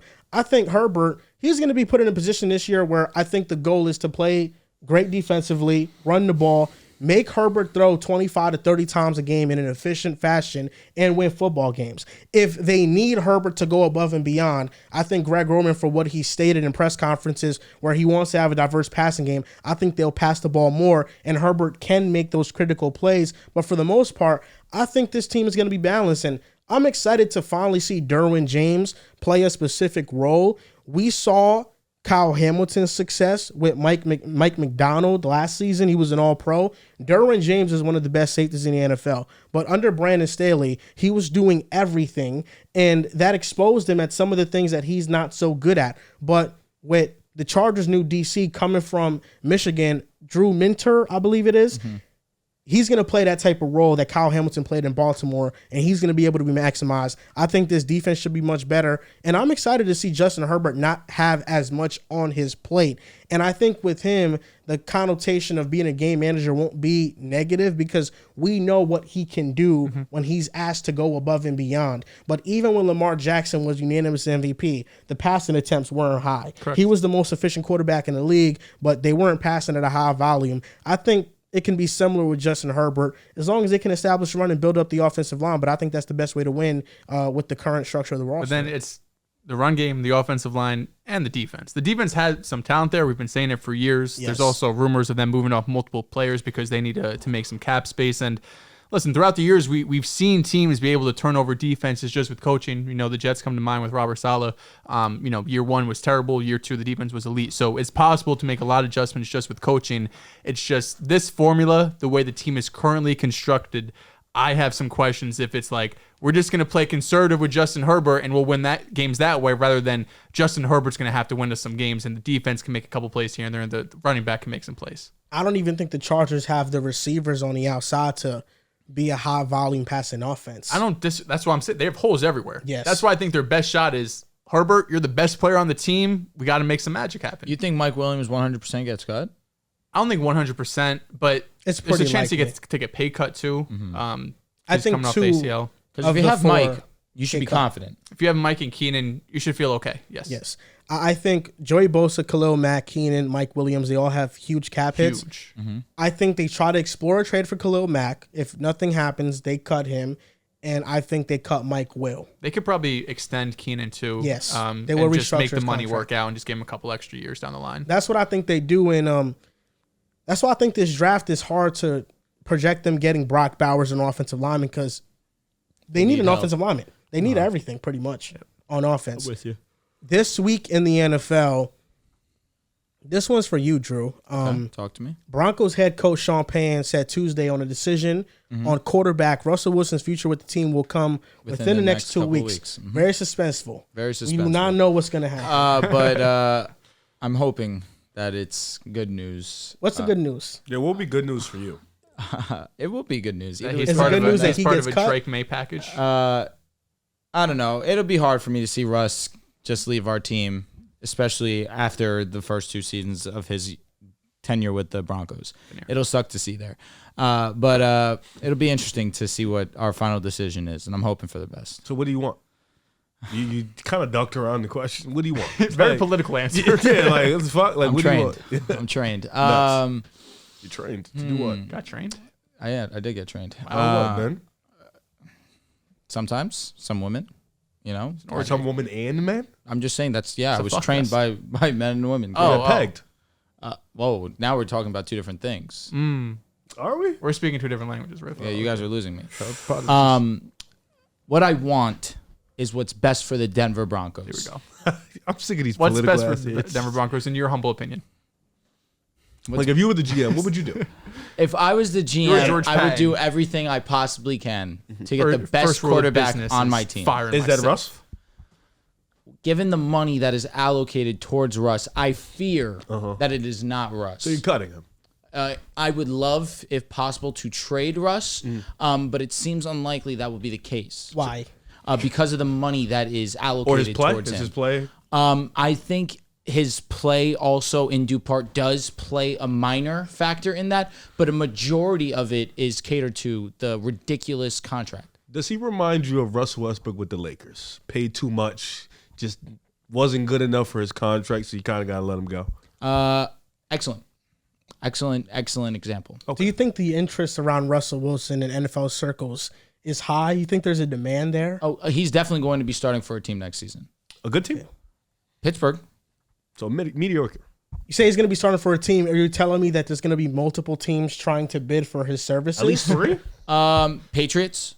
Jesus. Titans potentially. If you're the Patriots, you'd rather have Russell Wilson and Mac Jones start next year? Russell Wilson. Titans, you rather build around See, Will that's what I'm Levis saying. or That's Russell? I'm just saying options. Also, Washington is a realistic option, depending on what they do with the pick. If they want to allow, if they keep number 2, do they want to allow Drake May Pretty to sure sit a they're taking season? Drake May. No, most definitely. That seems to be they're what. playing I wouldn't be against it. I wouldn't be against I it would at all. 100% be against Is Russ Russell. open to taking a quarterback battle type role / mentor role? I feel like he kind of has no choice. Well, I'm saying like, say Pittsburgh comes. What he and wants Washington is comes. to stay in Denver. It seems He did say that on that seems Brandon to be a Marshall's podcast. continuous. Won a championship in Denver. He wants 2 more in the next 5 years. Nuts. Yes. He's That's an what he idiot. said. 2 championships. I didn't see all that. He's hungry. I hope he's right. Reminds me- No, most reminds me of, definitely. Jaylen Brown. That's one thing about Rush. got You can't 1 year to question win his work 5. ethic. It's just a matter of production. Fortunately, doesn't meet shit. the work that he puts in at this point. But this season statistically looked good. But you know, you got 26 touchdowns, 8 interceptions, 66% Wasn't bad, completion like, percentage, Check down Murphy. How can the NFL be giving up on this guy, man? 98 quarterback rating or passer rating rather. Yeah. I play have bad. 2 this week. I did mine in the NBA this week. That's interesting. There's 3 me. players. There's 3 players who lead their teams in points per game, rebounds game, and assists per game. So You guys one of lead those them 3? is- One of them is Tatum. Nope. Oh, Jokic, Jokic is 1. Embiid, Alprin Nope. Sengun. Nope. Sabonis. No, he doesn't lead in points. Luka Doncic, Luka's Yep, number 2. that's easy. Who's number 3? SGA. Nope. Giannis. You said points, rebounds, and assists, correct? Jason Tatum. Nope.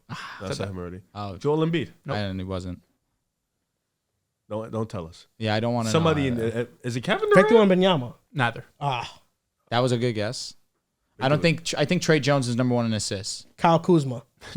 Jesus fucking Christ. Imagine. Oh, is it No, it ain't him. Who are you gonna say? I was gonna say Ant-Man. I forgot Gobert's on the team. Is it Paulo Banchero? It is Paulo. Yes. Paulo. Nice. Those are the 3 guys leading their teams in What's the points. difference between rebounds, Cade and assists. Paolo? In terms of what? Just what's the difference? In terms of like as a player? I guess defense, you definitely. Really? Paolo's a pretty decent defender. Offensively, I guess Paulo has efficiency. more has better players around him. There we go. That's all I needed to hear.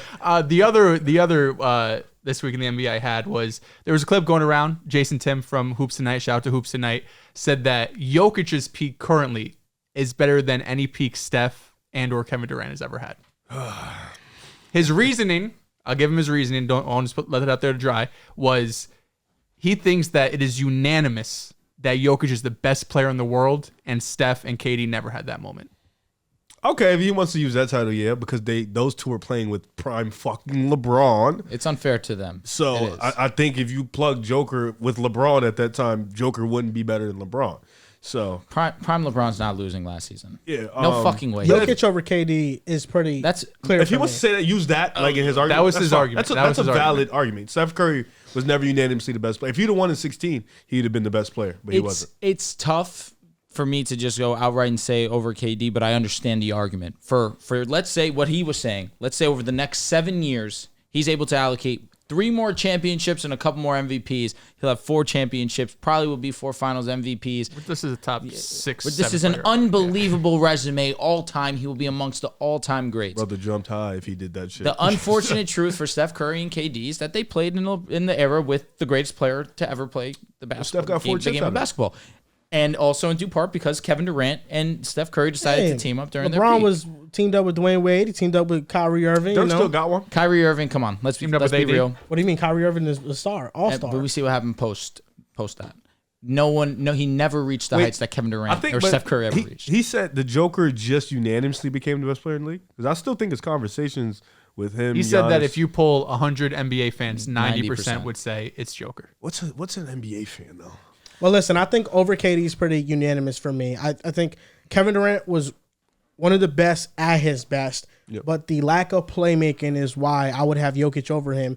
And just a simple question, if you ask me, if you're having one of these guys lead you to championship, is it KD or is it Jokic? I'm picking Jokic 10 times out of 10. But I'm like not thinking prime much about KD, it. Yes. we're talking about prime Yes. Kevin I think it's Durant. I think it's Yes. Joker. For me, I think I think would it's take the Jokic. Jokic, yeah. I think it's Jokic for The me. conversation is him versus And Steph. for an NBA Prime fan, KD, I'm looking at 2017. I think 20 like a 2017? casual fan, probably not. But you go up, you ask us, Nerd Sesh, numbers on the board, people who are in the NBA space. Do any of us think Jokic isn't the best player. Well, I've been I saying think the Joker's he's been the number best one. player in the league for like 3 years.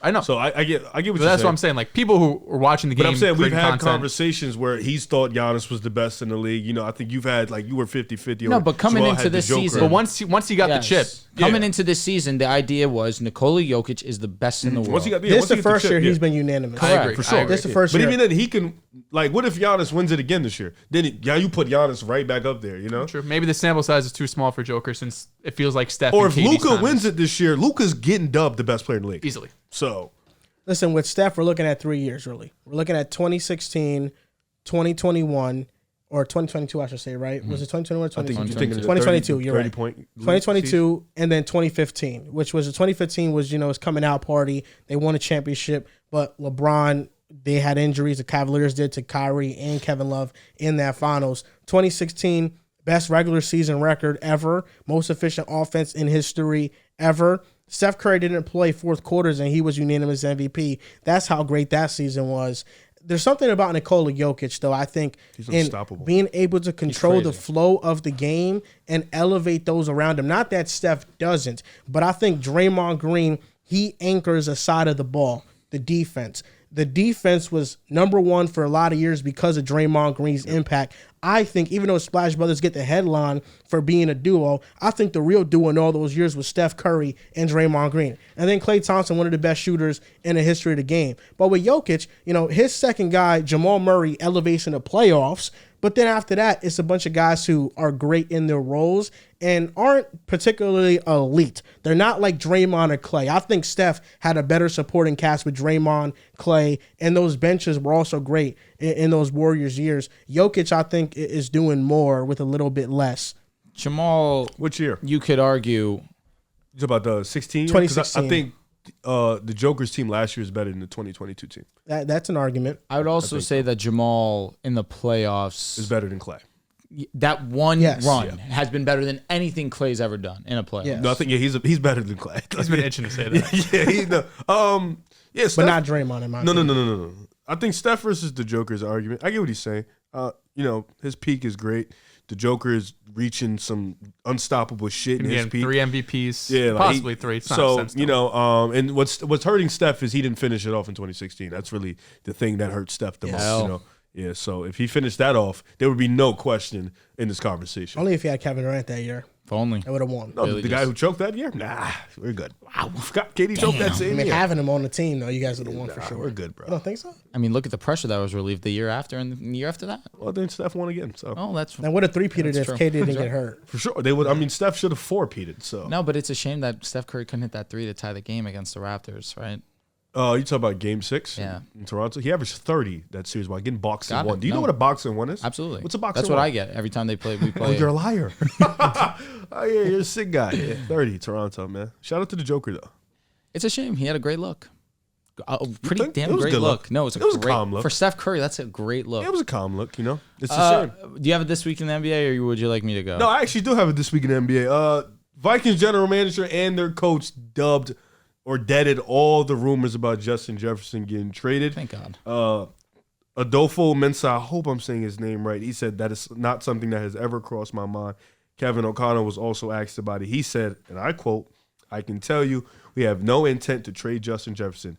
We have had zero discussions, dialogue about that either internally, externally, on this planet or another planet. I feel very strongly that Justin is best in his position in football.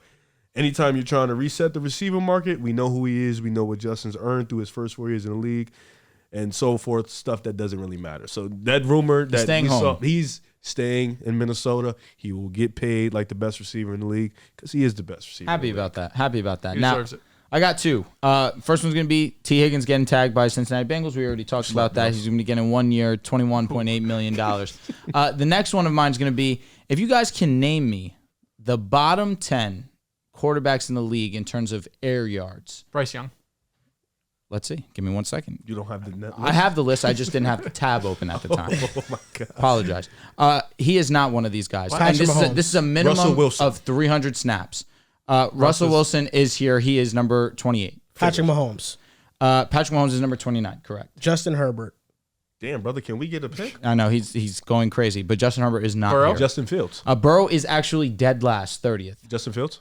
Take some shots. Justin Fields is not here. Interesting. He did throw some money. Bryce Young was 18th, and Justin Fields was 11th. Geno Smith, is he up here?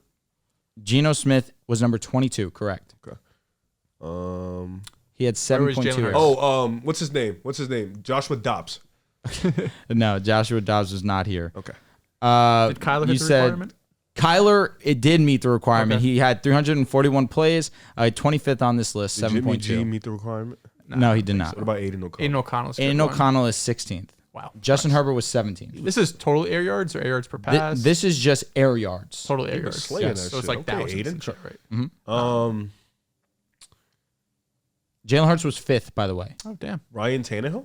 Did he make the requirement? He's not on this list. I believe Ryan Tannehill did not meet the requirement. Trevor Lawrence. Trevor Lawrence is not in the bottom 10. Trevor Lawrence was actually 8th. Doing a pretty terrible job. Lamar Jackson. Lamar Jackson was number 2. Mac? Mac Jones, number 26. Deshaun Watson. Deshaun is not on this list. Bailey Zappi. Bailey Zappi's not on the list. Right.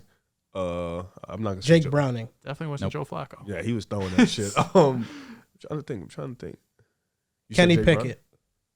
Kenny Pickett was number 21. You said Jake Just Brown? meets it. Yes. Okay. That's the best quarterback in Cincinnati right there, man. Yeah, minimum plays. Derek Carr? 220. Derek Carr, not here. Desmond Ritter? Derek Carr was actually 10th. Desmond Ritter, not here. Taylor Honey. Baker Mayfield, not here. Baker Mayfield was number 4, actually. Desmond Ritter was number 7th. Damn. Was 7th. Really? excuse me. Yes.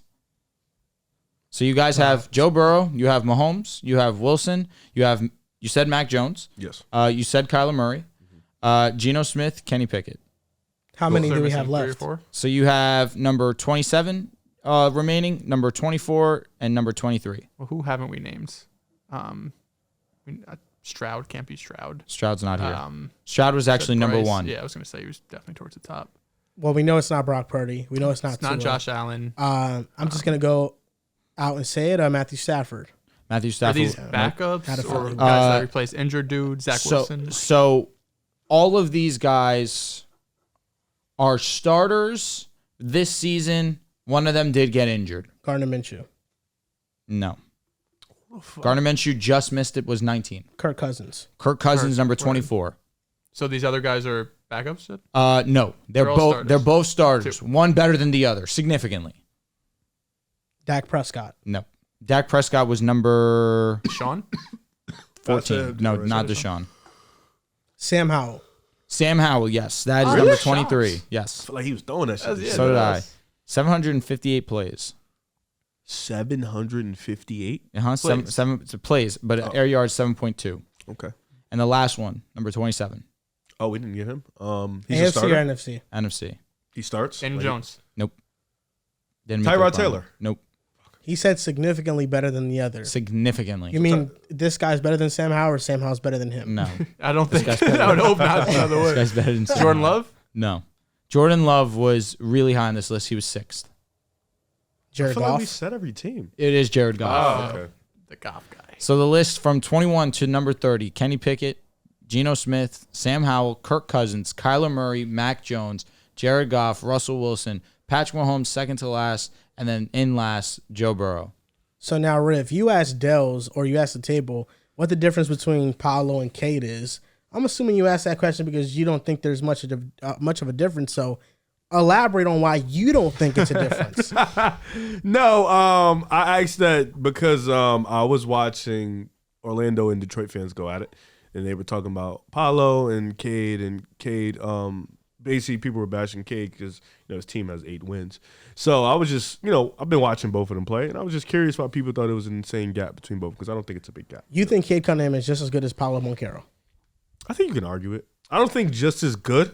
I think Boncaro's better. But I think in terms of like their ceiling and where they could be, I think Cade's ceiling gets put down a little bit because the team he plays for. I do think Cade is having a great year. Like for him, like this is essentially his year 2. Are you saying Cade Cunningham's the next Devin Booker? No, they don't play anything alike. In terms of being on a bad team, not getting recognized as being one of the best? Yes. Do you think Cade Cunningham's ceiling is still an all-NBA performer? Yes, I do. I do believe that. But I also think Banchero's ceiling is that too. So what's the gap between him and Banchero right now then? Yeah. If Cade Cunningham was in Orlando and he played Paolo's position and they switched places, do you think Orlando is still a team that's competitive for that playing spot? The numbers are damn near identical, honestly. The efficiency is basically identical. Cade's a way better free throw shooter. I do think if you switch them spots, Cade would have Orlando being competitive. I do. So he's still very rising young star in the league. I do believe so. I think the things people were harping over, his efficiency, he's improved that. The turnovers, he's dropped that a little bit, and he's been more of a leader. It's just unfortunately he has a terrorist at quarterback. He has a terrorist at coach, and he's playing with a bunch of guys who unfortunately his terrorist coach puts him in terrible positions. And in Orlando, Banchero has a better position. His coach is actually good. He has some good players around him, and So I think, Okay. Just wanted you to elaborate on that. I know. Be specific. Do you think it's a gap? No, I don't. I don't really think there's a gap. I appreciate that. But I think Paolo's better. Like you mentioned. I agree. Yes, I do think Banchero's better. Yes. I think Cade is really good. Russell Wilson, Hall of Famer or not? Here we go. Holy shit. Here's the thing. This question can only be given to us for one reason and one reason only. For a 45-minute debate? Yes. I know that you would like the bait. I'm not going to give it to you. I know your answer. So go ahead and tell us why he's not a Hall of Famer.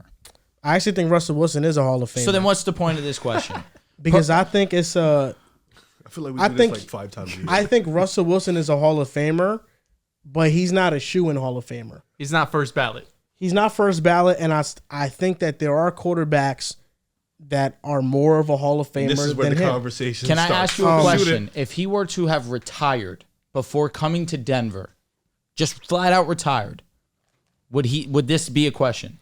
I feel like when you look into the resume, it would still be a question. I think, obviously being with Denver did not help his case, but I feel like there's a disconnect between what Russell Wilson was and what he always was, pretty much. The perception around him. I think his best years were 2018 to 2020, Absolutely. that 3-year stretch. No doubt. 33 and 15. 106 touchdowns and 25 interceptions, 107.2 passer rating, and he was doing this. 2018 to 2020. Okay. 2017 he led the league in passing touchdowns. Yeah, in this 3-year stretch, I feel like the roster wasn't at his best. He had to do most of the heavy lifting, and he played like one of the best quarterbacks in the NFL. I think after that, when Waldron came in, he kind of dipped down, even though the stats don't really show it. And then with Denver, we know it's been a disaster. I don't think Denver has helped his case, but the main thing in why people would say Russell Wilson is a Hall of Famer is not the main reason and why I would agree with that. Okay. Because we oftentimes just look at Super Bowls. Russ is a Super Bowl champion, and that he is. But in his first Super Bowl win, they went 3-0 in the playoffs. The Seahawks did. He averaged 175 yards per game, passing yards per game, 3 touchdowns, so 1 touchdown per game, 0 interceptions, didn't turn the ball over, 101.6 passer rating. These aren't bad numbers, but he was managing the game. He was not the reason why they won that year. It was the Legion of Boom. It was that defense. There have been quarterbacks lesser than Russell Wilson that have had more impressive playoff runs, like Joe Flacco, like Nick Foles. And I think what pushes Russ in these conversations a lot is that Super Bowl win. But if you look at how he played in that run, I mean, he was average, but he wasn't groundbreaking. And then the year after, when they lost in the Super Bowl, his numbers were terrible. 5 touchdowns to 4 interceptions. He threw 4 interceptions in one game in an NFC Championship game. He became the only quarterback for his team to advance to the Super Bowl, win an NFC Championship while throwing 4 interceptions in that game. And then he threw... Don't forget the game-winning touchdown in overtime. Okay. And then in the Super Bowl, he threw the game-losing interception. Terrible. So I feel like that run in the hole is just... It wasn't that good. And from 2014 after, so excluding the year that they won it and they went to the Super Bowl, Russell Wilson in the playoffs, 19 touchdowns, 11 interceptions, 59% completion percentage, 5-6 playoff record. Really hasn't been all that great. It really hasn't. And I feel like those early years, he very much was getting carried by a dominant rushing attack with Marshawn Lynch and one of the greatest Sorry, I choked up. And one of the greatest defenses in the history of the NFL. So when we talk about Hall of Famers, I think Russell Wilson has a case, but how much of a case? And is he a shoo-in to get in? I don't think he's a shoo-in to get in. I think there's only two current quarterbacks that are 100% locked in first ballot. That's Mahomes and that's Aaron Rodgers. The other guys, they're teetering. They probably do get in eventually. Lamar Jackson? I think Lamar Jackson is pulling up in that territory. But he's probably not first ballot the right now. actual question, Matthew Stafford. I think him too. I think he's in that realm. But this topic is more so because I think he's not a shoo-in to be a Hall of Famer. Okay. Since all of you are probably going to say he is a Hall of Famer, I guess we'll move out of the second step and go to this third phase of this topic. And that's amongst these quarterbacks, is Russell Wilson, does he have more of a case to be a Hall of Famer than these quarterbacks? First quarterback is Matthew Stafford. No, Matthew Stafford has a better case. I would agree. I think Matthew Stafford does have a better case. Better passer, has the Super Bowl of his own, and in that run, he was amazing. Yeah. Next quarterback is Eli Manning. I would say Russell Wilson has more of a case than Eli Manning. I'm gonna go Russ. The Eli Manning case is so difficult. It's just a ring. because it's like It's 2 runs. Yeah, you Against got the But Patriots. It's one run that was carried by the defense, similarly like you mentioned about Russ, but then one run where Eli was elite. he was. Yeah. 9 touchdowns to 1 interception, if I'm not mistaken. Just An elite run. You look at the regular season numbers. Russ washed him out of the water. But those Eli two does playoff it. runs alone. If I'm not mistaken, Eli has a 5,000-yard passing season. So just to your point, Let me make sure I'm right there. Eli Manning, 2007, 4-0 in the playoffs. He had 6 touchdowns to 1 interception. In 2011, 4-0 in the playoffs, had 9 touchdowns to 1 interception. So combining 2 of Eli Manning's Super Bowl runs, he had 15 touchdowns to 2 interceptions. And I think mostly in the 2007 run, it was one of the more difficult runs in the history of the NFL. Yeah, absolutely. I think Eli Manning has more of a Hall of Fame case than Russell Wilson. Can I ask you a question? Actually, before I ask this question, let me actually make sure to put this up. Yeah, and I only do that talking to the mic as well. I was gonna ask. Talk but to himself. I just wanna. All right, so I agree. I think Matthew Stafford is better than Russell Wilson. I'm not disagreeing with you guys, but when I'm looking at the numbers, I want to ask you guys a question. So they both have a Super Bowl, and you like to mention that Russell Wilson gets carried. Well, Matthew Stafford had a super team, so I think that kind of goes kaboom. He boom. did not get carried. No, He didn't get I carried in the run. I didn't say But it was a great Did you team. say I get carried? Nah, he didn't say that. He just said He he had a didn't Super say Bowl team. I don't know if they had. I think Russ's team was better. No, well, okay. Let me rephrase. Matthew Stafford had a great team. You have to have a great team to win a Super Bowl. He had a great team. So they both had a Super Bowl. Matthew Stafford has the NFL Comeback Player of the Year. He has 2 Pro Bowls. Russell Wilson is, Walter. I don't know how y'all. Walter Payne Man. Yeah, I don't know how y'all look at that. That's but the highlight. Second God. team He's an All-Pro. amazing human He is being. a great No. human. The I'll give you highlight that. is he has more All-Pros than Stafford, and he has 9 Pro Bowls. Pro Bowls. He also led the league in passer rating, led the league in touchdowns. Russell Wilson Wilson has an amazing case. He's a 9-time Pro Bowler. Stafford's a 2-time Pro Bowler. Yeah, and They're then Pro both Super Bowl Bowls, to champions. me, the Pro Bowls, I'm not moved by him. I really in terms don't of care. touchdowns, he's 20 less than Stafford. but Stafford has more interceptions. How many games do you have in games? Ooh, I do not. But He for sure has more passing games. yards. He has 13,000. Do you want to hear Russell's case outside of everything that he just said? 13th in passing touchdowns. One of 4 quarterbacks all time to have a passer rating of over 100 for their career. He's top 10 in fourth quarter comeback wins. He's 3rd all time in rushing yards behind Cam Newton and Michael Vick. I mean, one of the main reasons why he's a Hall of Famer is because he's one of the best dual threat quarterbacks of all time. Now that also now is going to get moved because we have the Patrick Mahomes, we have the Josh Allens, we have the Lamar Jacksons. That's going to be a different conversation. But before those guys came in, you could argue Russ was the best ever. I mean, Aaron Rodgers, I guess we could put them in that conversation. Steve Young. Yeah, I don't know. I don't know if Russ was ever he was always dual threat, but best ever? I don't know about that. Best ever dual threat. No. Not But I even will close. Before the guys came in. No. You're saying Steve Young stamped just clear better than Russell Wilson. Yes. I will say Pretty this. comfortably. I will say Jim Kelly got in his first year when he got eligible, and Russell Wilson's career kind of washes him. If you just look at But it Jim that way. Kelly also had the most unfortunate Super Bowl. I Super don't know Bowl what you want me to runs. do about that information. No, can I only- get it. But he I'm should saying- have won. All I'm saying is his first year eligible, he got in. it's also just the eras too, where these numbers, these quarterback numbers can go crazy. He for washes 90s Jim guys. Kelly in the numbers department, and Matthew Stafford. Steve and him are Young's similar. fair. In terms of dual threat, he's not better than Fran Tarkenton. In terms of what Fran they did in their Tarkenton. respective eras, Oh, and we're way, going way back. way You back. went back. No, Fran, he Yeah, I was don't know. actually one of the first dual threat. But like I quarterbacks. said, he's one of the best. He was given the fact that he's one of 4 quarterbacks have a pass rating Who's over Y.A. 100. title? He's top. Wyatt Tittle. He's top 10 in fourth quarter I think he was comebacks, top on the 13 in Colts. touchdowns. Niners. You think Russell Niners? Wilson was a better And the dual Colts, threat Baltimore than Colts. Cam Newton at his And the best? Giants. Was it George Blanda who kicked? I have It all was these. George Blanda who kicked. Shout out to I George think as a rusher, it's very clear it's Cam Newton. Passing wise, I think that I would comfortably go Russ. It's unfortunate that Cam had the shoulder injury, really took him a different route.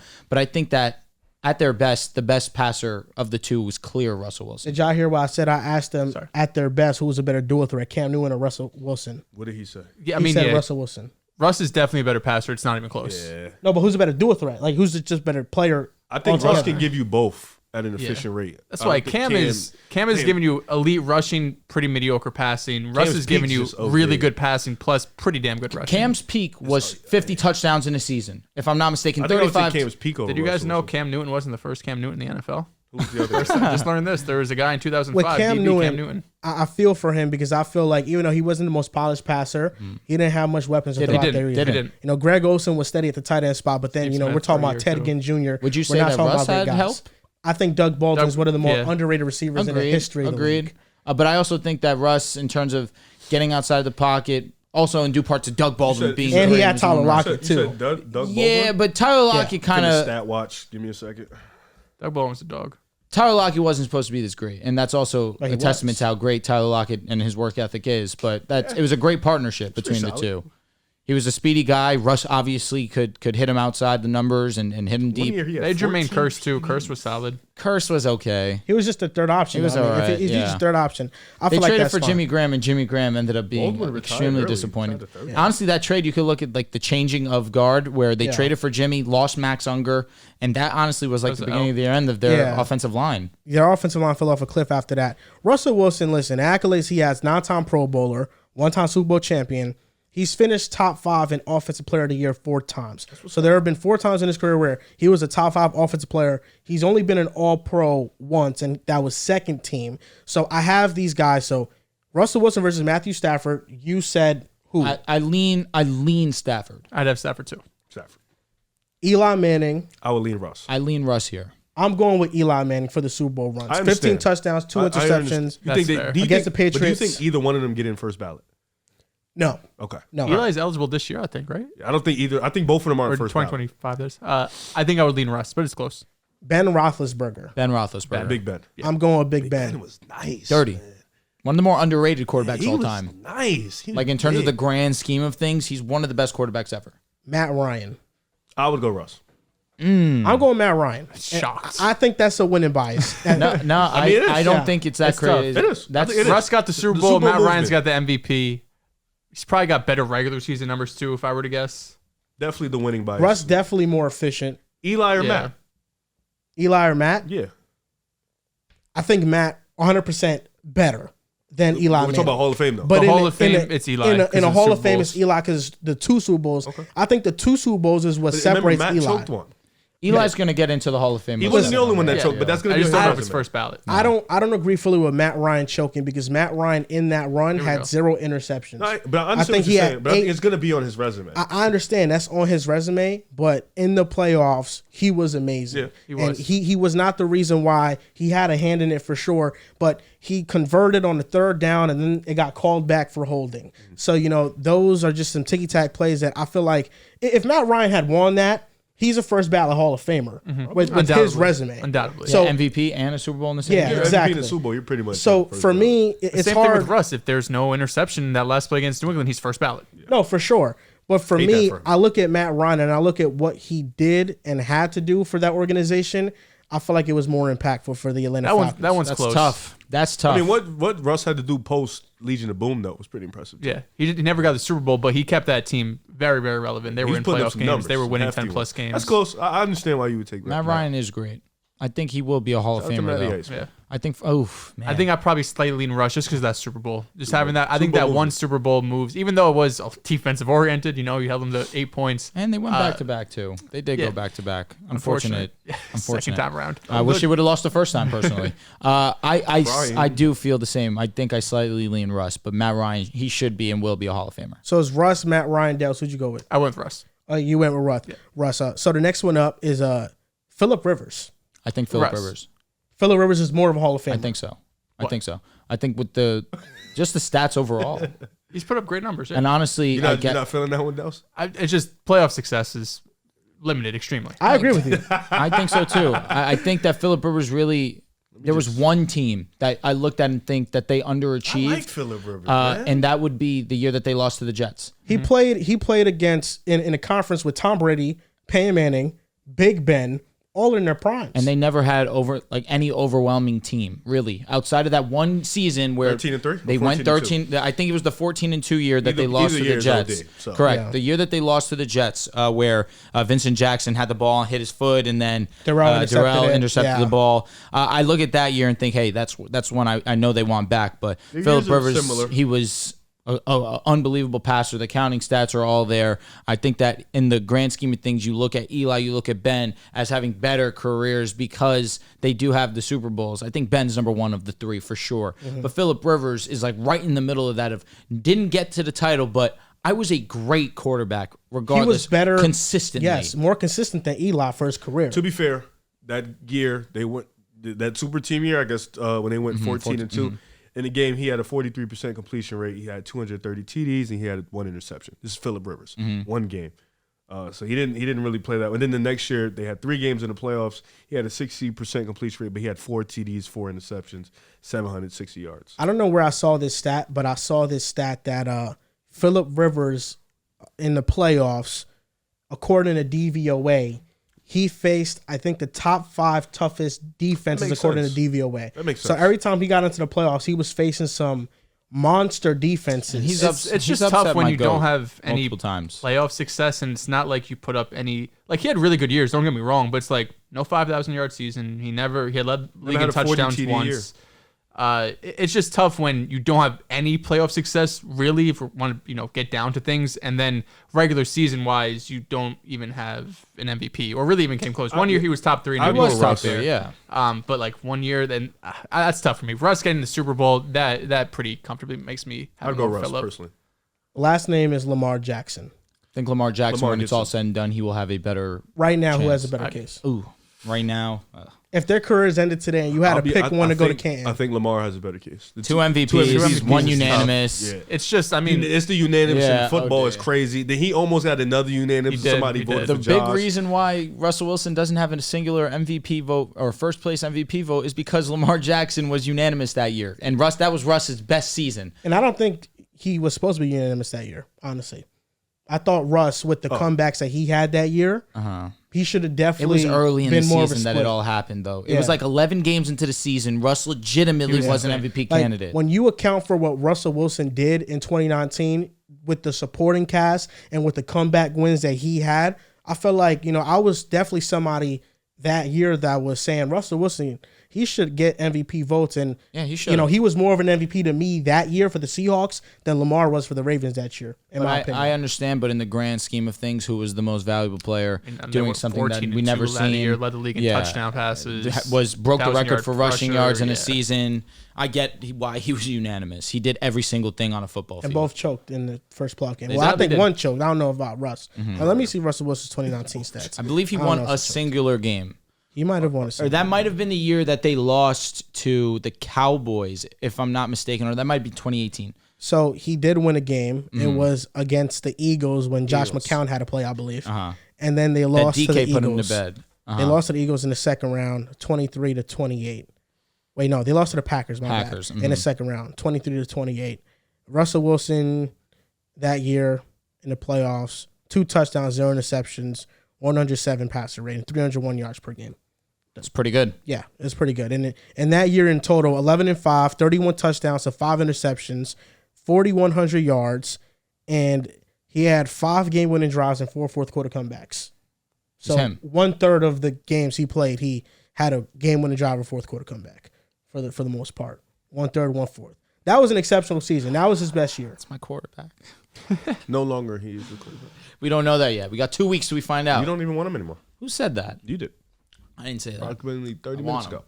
I want him on my team. I want him to be good. So the question for me is, when we're like assessing these Hall of Fame quarterbacks, I mean, Russell Wilson, if you compare just blonde resume, him, Matthew Stafford, Russell Wilson is like comfortably has more accolades because of the Pro Bowls that he has.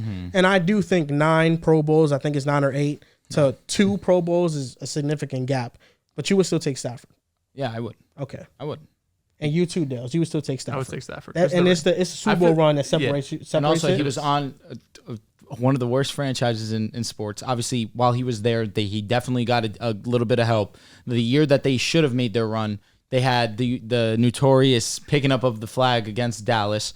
Of course, they ended up losing that season. But then now the first year that he gets out of Detroit, goes to the Rams. They needed an upgrade. They trade 2 first-round picks and Jared Goff. In the first year, he has 3 game-winning drives and has a Super Bowl ring now. I think Matthew Stafford is unbelievable, and he has a lot of seasons of being unbelievably great, has given us some of the best wide receiver seasons that we've seen. Obviously, you understand what I mean by that. We know that the wide receivers do all the work, but he is also responsible for Calvin Johnson and Cooper Kupp, 2 of the best regular seasons we've ever seen, and Puka Nacua having a historic rookie season himself. I forgot about Golden Tate that played in Seattle. Golden Tate. Yes, Played with Stafford Golden Tate was great, and Golden Tate had a comeback year the year that he went back, or that he played with Detroit, Stafford, if I'm not mistaken. Yeah. I'm looking at the year the Seahawks won a Super Bowl, and of course we know Marshawn Lynch was a running back. The receivers: Golden Tate, Doug Baldwin, Zach Miller, Jermaine Kearse. Wasn't terrible. I remember Jermaine Kearse having a touchdown in the Super Bowl. Yeah, well, it wasn't terrible. It's definitely a serviceable unit. No, Golden Tate and Doug Baldwin, pretty good, but kind of similar, but pretty good. Yeah, Golden State's first year in Detroit, he put up 13. Yep. Had him in fantasy. Really, I won. And what happened to Sidney Rice, man?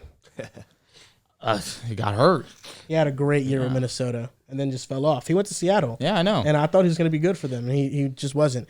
Russell Wilson, definitely one of the best quarterbacks when he was in his prime, but now he's on his way out. And a guy that's on his way in is looking for a new situation is Justin Fields. And there are a lot of landing spots that people have been talking about when it pertains to Justin Fields. One thing we got to keep in mind that whichever team trades for him also has to kind of look into giving him a second contract because he is on the final year of his deal. Now, when you look at all these landing spots that he could go to, which one do you think is the best? Riv, you're a Fields guy. Huge Fields guy. Who do you think would be the best fit for Justin Fields? Damn, I don't know. That's my brother in Christ for sure. I really don't know. I think Atlanta and Pittsburgh have been the 2 teams that he's been connected to the most. And I think when you look at Atlanta's situation, you got Bijan, you got Tyler, guy I told y'all about. Yeah, slept, Dehls. What? Nothing. Then you got Drake Tyler London. Then you got Drake London. And the offensive line is meh. But you got Justin Fields who can bring a different dynamic to the offense. He can bring a guy who can, give you 1K rushing. That has improved slightly as a passer over the couple years. And then you look at Pittsburgh, veteran coach, in Mike Tomlin. You got George Pickens, who, strangely enough, got 1K. It was looking like he didn't, but then he ended up getting it. Then you got Najee, you got Warren, you got Deontay Johnson, you got Pat. Then they just drafted another tight end, Darnell, last year. So, and then you got a defense that's pretty solid. You got a team that can legitimately make the playoffs every year because they always give you a fight. So, but you're also in the division with the Bengals, the Ravens. So it's like the scenario for me, I think Justin Fields should go to, I think it's Pittsburgh.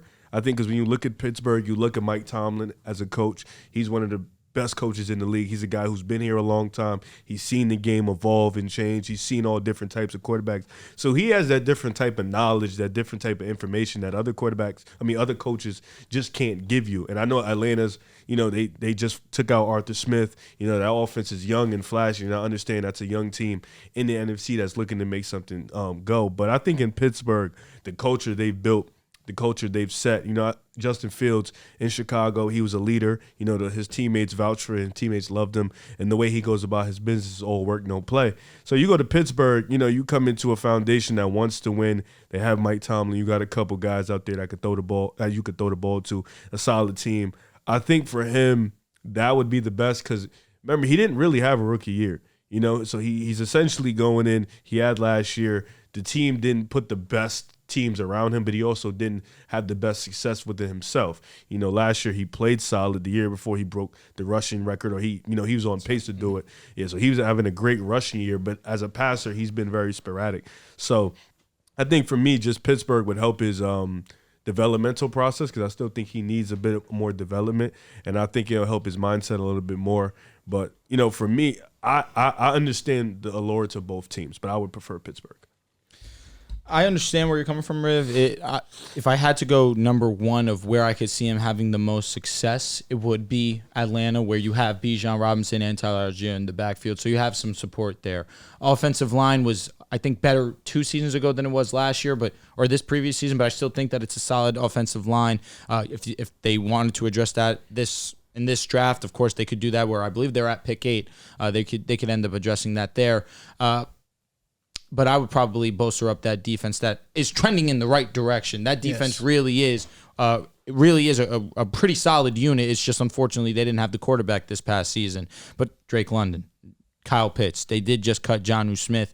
But you probably look for them to add a receiver, potentially also next to Drake London, just continue to bolster up that offense there. Right now, they rank 16th in terms of cap space available. Right now, from what I'm reading on Spotrac, they have around $36 million accessible to in this current free agency. And if they were to bring on Justin Fields, I think that would be the spot where he could have the most success, because it does have the most talent.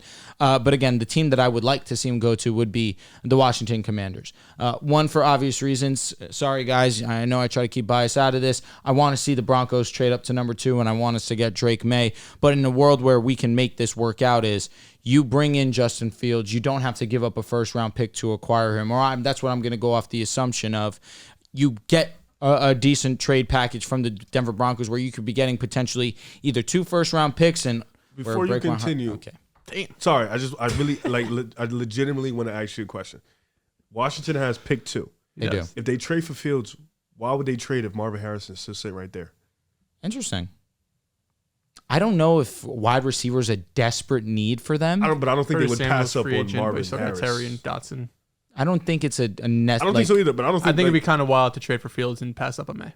I agree too, but I think if they do that, I don't think they're not going to pass up on May. That's really what it's more wild Harrison. about, especially because we haven't seen Justin Fields progress as you would like to see as a passer.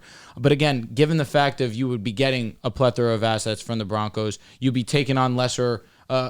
Let me not say lesser, because of course you're going to have to pay Justin Fields when that time comes. But you'd have multiple future assets. You would put him in a situation where the offensive line's not good. That's number one, but he still has the escapability. You'd have Terry McLaurin there. You'd have Jahan Dotson. Logan Thomas was pretty solid this season. Of course, injury concern is always real with him.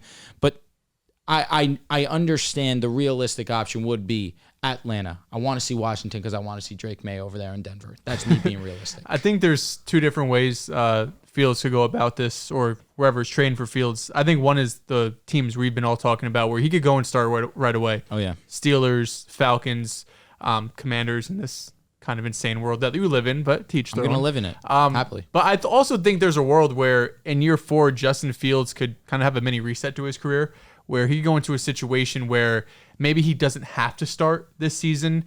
He has a $6 million cap hit this year, so cap hit doesn't really bother me in terms of teams with a lot of money. Next year, it does go up to $25 million on his 5th-year option. Now, I look at teams around the league who could potentially be looking for a quarterback, or maybe looking for a future answer at quarterback.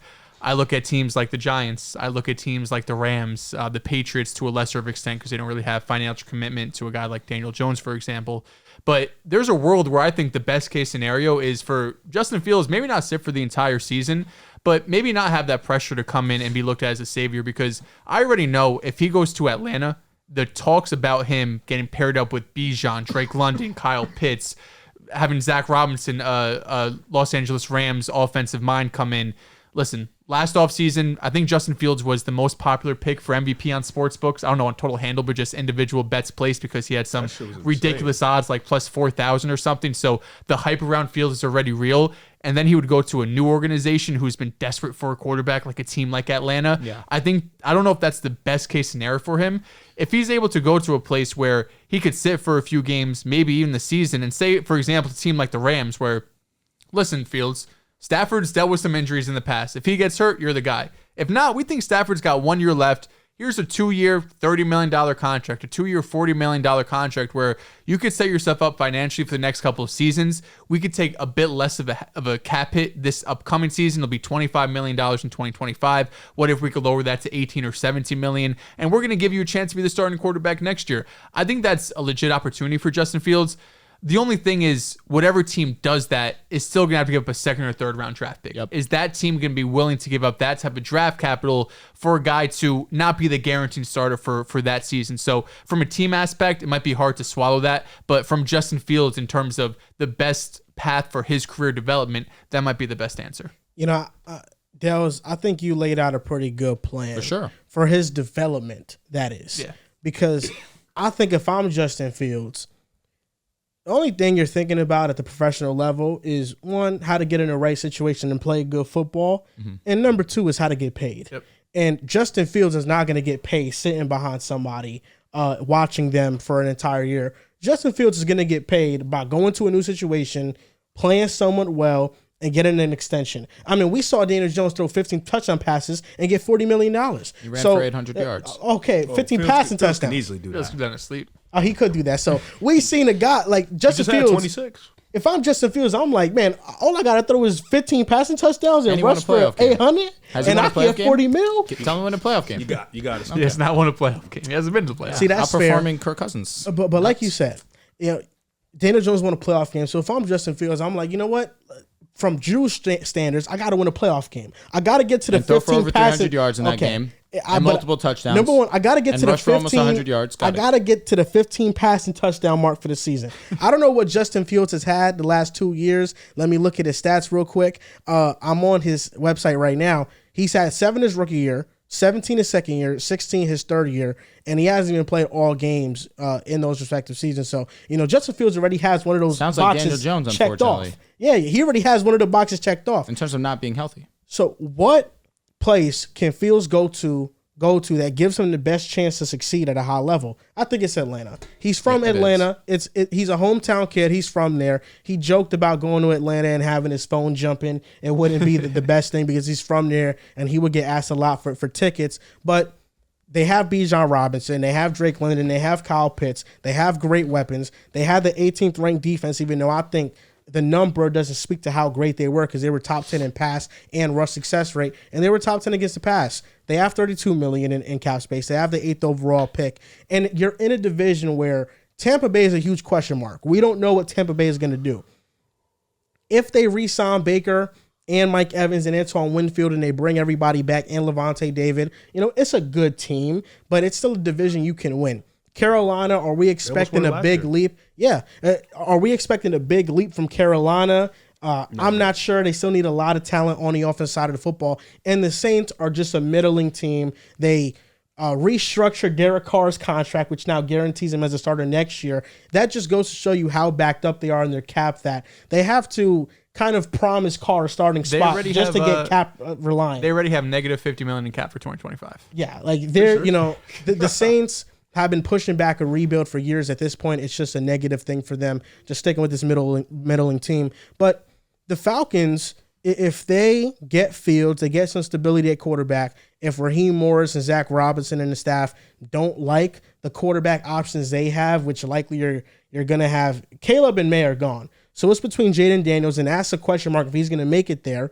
And then, then it's the J.J. McCarthy, Michael Penix guys. If they aren't in level one of those guys, then Justin Fields could be that stopgap quarterback, and they could make the playoffs next year and win a playoff game like Daniel Jones. Maybe not throw for 300 yards. I'm not sure if Fields is going to face one of the worst ranked defenses in the history that I've seen in the NFL. But he might play well. Who knows? You saw Raheem Morris, what he said. I don't know what the reporter asked him, but he basically said, if we had better quarterback play, I wouldn't be standing at this podium right now. That's true. Raheem Morris talking about Desmond Ridder / Taylor Heineke. The Falcons should have been better last year, bro. They should have. The quarterbacks were so mid. The defense made a huge leap, and the offense regressed tremendously. Yeah. And they still were in.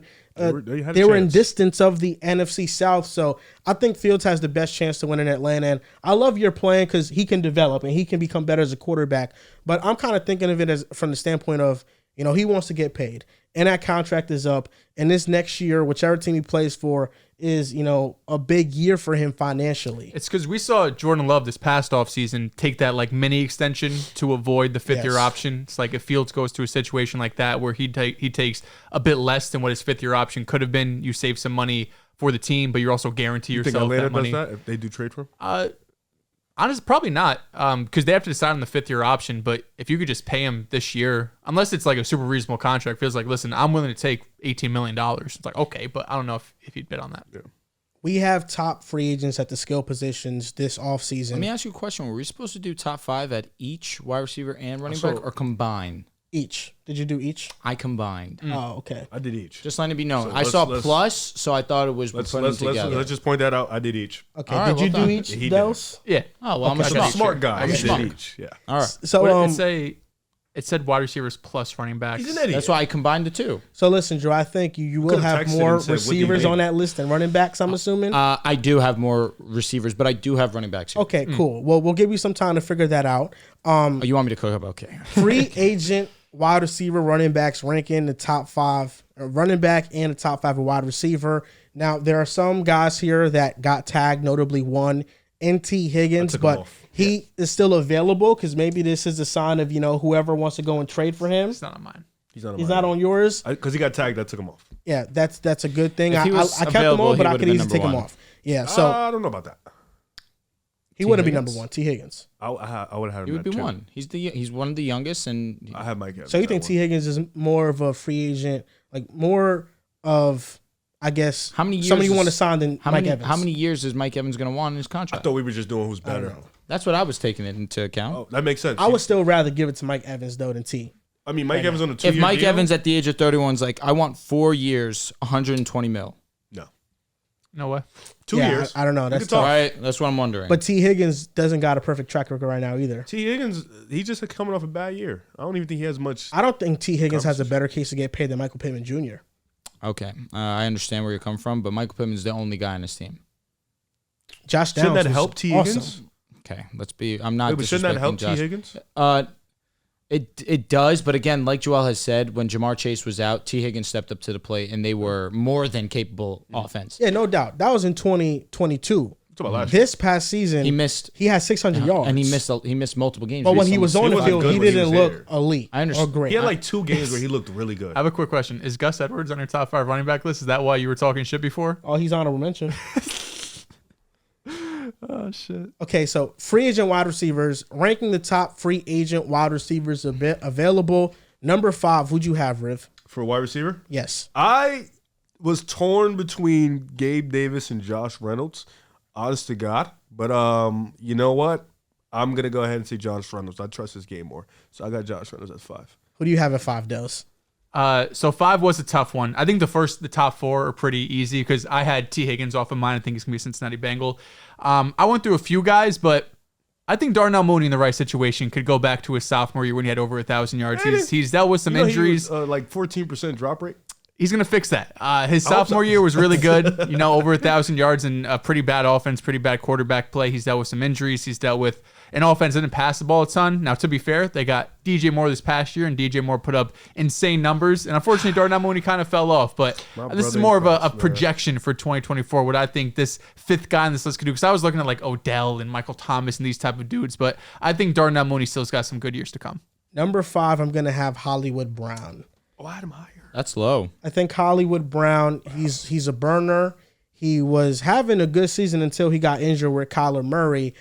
For me, he's number 5 because of the injury. I'm not sure how much he's going to command. He hasn't been the healthiest on the field. That's why he's number 5 for me. Okay. I respect that. I had him a little higher, though. Number 5 is going to be Darnell Mooney for me too. I do believe in the talent that is. No, you're not crazy. But it also is in due part to the situation that he was in Chicago. We saw him have success early on in his career in year 2, put up over 1,000, like we already said early on in the show.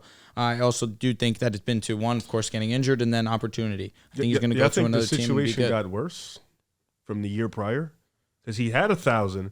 And then he forgot how to drop the ball over the summer. He forgot how to catch the ball. Forgot how to catch the ball over the How summer. many games did he play that? And Because if he forgot how to drop the ball, it'd be a good thing. Right. He went from 17 games played to 12, but the numbers fell off drastically. Yeah, and then he literally got a number 1, so he got slotted to like his actual role. Are you telling me Darnell Mooney's going to have a great season next year? I don't know. I'm saying I just think he's going to be a Chief. Oh, I mean, if he's a Chief and you're banging on Mahomes, we're here.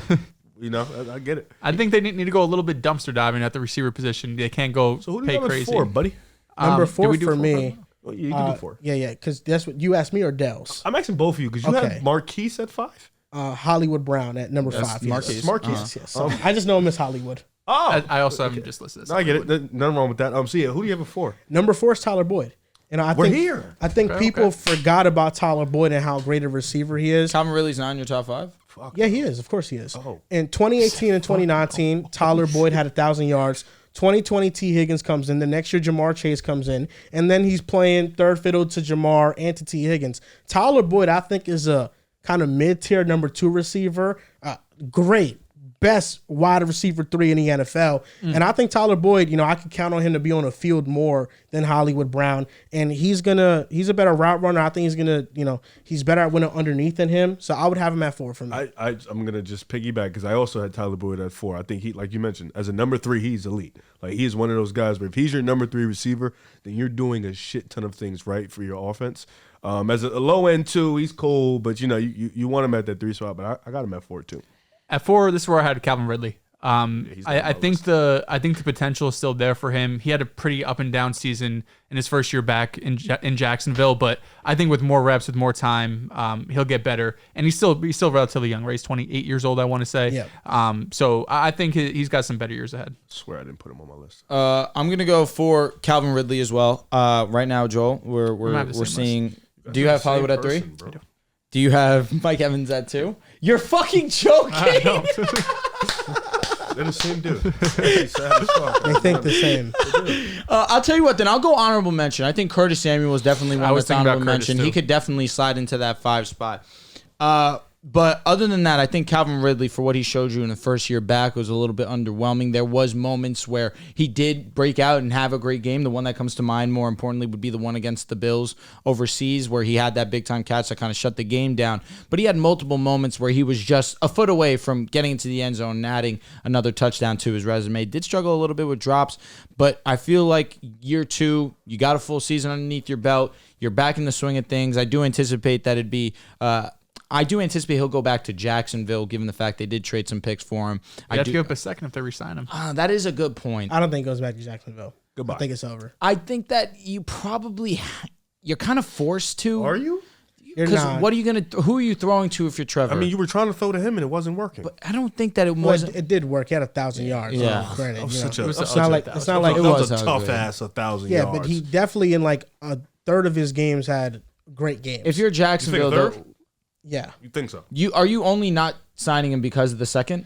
that's a big part of it. It is. The Jaguars last year, Second's a big pick. they were the least blitz team in the NFL. The offensive line is horrible. They need to fix that, number one. That's a big reason why they couldn't get the ball to Ridley or anybody consistently, was because the offensive line was terrible. I think in terms of just like the push the offensive line got, they actually had negative yards for ETN to work under. So, the passing game will be easier if you can run the ball and be a threat there. But so that's why I think the offensive line is important. It would be Christian Kirk, Zay Jones, Evan Ingram, who's obviously not a bad option. I just think that you traded for Calvin Ridley for a reason. It would be pretty second round pick. Yeah, it'd be unfortunate to see you let him walk after one full season. That'd be my Calvin only Ridley thing. is funny. So for every third, so he'll have a good game, and then 3-4 games later, he'll go on a 3-4 game stretch where he didn't have a good game, and then he'll have a good game. I remember that. The first week he had 100 yards, then he had 32, 40, 38, then he had 122. Then he had 35, then he had 83, then he had 20, then he had 103, then he had 89, then he had 26, 53, 39, then he had 90, then he had 39. His numbers were a lot better with Zay Jones on the field as Joel, well. I'm actually cracking the fuck up, man. You guys are nuts. I really was thinking Curtis Samuel too. I was that close to taking This was him. on the fly, just this is my 5. You guys on text? Well, who'd you have at number 4, Riff? 4, I had Tyler Boyd. Okay, well, that's a great spot. I had Ridley at 3. I think Calvin Ridley, he's being underrated because the expectation for him coming into the season, and I was one of these people that had the expectation on him, was to have one of the better receiving seasons in the league. I thought he could do that. Maybe that was a bit too much pressure after not playing a full year of football. But given he didn't play a full year of football and still managed to put up 1,000 yards, even though it's not a pretty 1,000, he was still an effective football player. He was winning on his routes. The offensive line just didn't give Lawrence enough time for deep developing concepts to happen. And I felt like the way Ridley was being used was also not to his strengths. He wasn't running post or 9 routes. He was running, curls and stop routes, and I don't think that's what he's best at. So I don't think Press Taylor did a good job at putting him in a position to be successful. And I don't know what the market's going to be for him because, he can very well outprice what the Jaguars are willing to give him because, you're talking about the Jaguars giving him a contract that's, partially guaranteed that has a pretty high cap hit and a second-round pick. So if you're Jacksonville, that's a very tough decision. But I think Ridley, this is a situation that I've been pointing to for a while. If he goes to Carolina, we're going to see how much he's going to help Bryce Young in his second year. With Trevor Lawrence, we all expected this mega leap. And because it didn't happen, we're pointing fingers at the guys there, and Ridley was one of those guys that didn't perform to expectations. But if he goes to a situation like Carolina, where Bryce Young was terrible, and now Bryce Young has a good season, it's going to reinvigorate some value that Ridley had lost. Agreed. But Ridley is number 3 for me. He's uber talented, and I'm definitely not giving up on him. And if it's between him and Boyd, I would go with Ridley. So wait, why do you think he will have a better year with Bryce as opposed to Trevor? He'll be the number 1 option for sure. Not that he wasn't with Jacksonville, but was for the first couple of weeks. In the role that he was playing, the offensive line just wasn't giving him time to do routes that he's best at. And in Carolina, I just trust Dave Canales, and I think Bryce Young, the guy that we talk about pairing with him is T. Higgins a lot. I've seen that rumor a lot. But the problem with T. Higgins is that T. Higgins is more of a 50-50 ball receiver. He can win versus man covers, but he's a big body. And I feel like for a quarterback like Bryce Young, he needs more of a separator. And that's what I think Ridley is. He's more somebody that can run away from the defense and give you, more open space to work with. He dropped a ton of touchdowns this year. 9 touchdowns were dropped from Trevor Lawrence. Not all of them were Ridley, but I'm sure 3 of them were exactly. So I think if Ridley cleans that up, he could have had a much better season. Like I said, still 1,000 yards, and he could have been much better. He was probably chalking it up to rust. He did miss a shit ton of time. We all have the same 1 or 2, I'm assuming. Yeah. So I'll just rattle off 3, 2, 1. Go for it. 3 for me is Hollywood. 2 is Pittman Jr. 1 is Mike Evans. So I do not have Ridley on the list. All right. Like me and Joel have already mentioned, our 3, 2, 1. It's going to be Hollywood Brown. Understanding that he is still a burner, I still think that he is a very good wide receiver in this league. It's been unfortunate that these last couple of seasons we've seen him go down with injury because him and Kyler have a pretty good connection.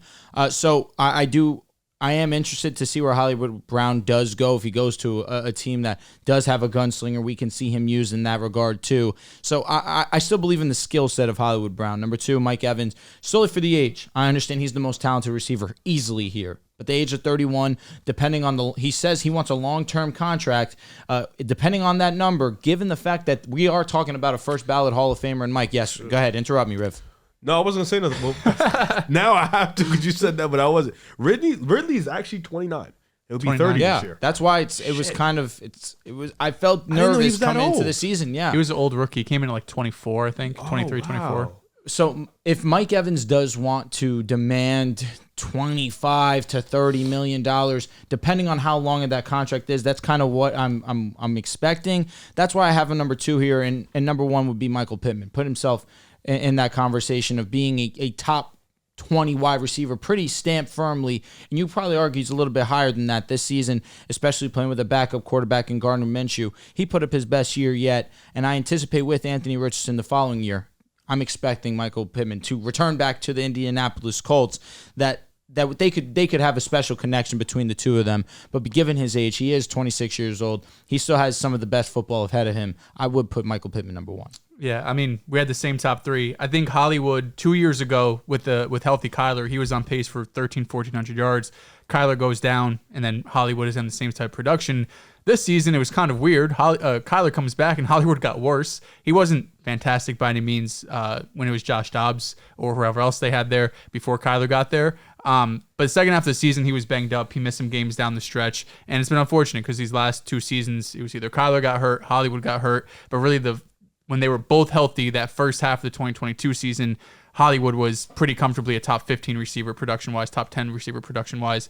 2 and 1 is Mike Evans and Pittman. The big factor is just age. You got Pittman, 26 years old, coming off his best season with backup quarterback play for basically the entire year. You can make the argument for Mike Evans if it's like you just need him for this one upcoming season. I think that's fine. If you were a but to be Jets fan, you would take Mike? I would rather have Pittman just for age. Pittman? Okay. Well, actually, that's opposite of my reasoning. I understand if you put Michael Pittman 1 because of the age. And, if I am a team that's on the younger side and I want to build long-term around a guy, I think Michael Pittman makes more sense. He's durable, and, he has some great production of his own.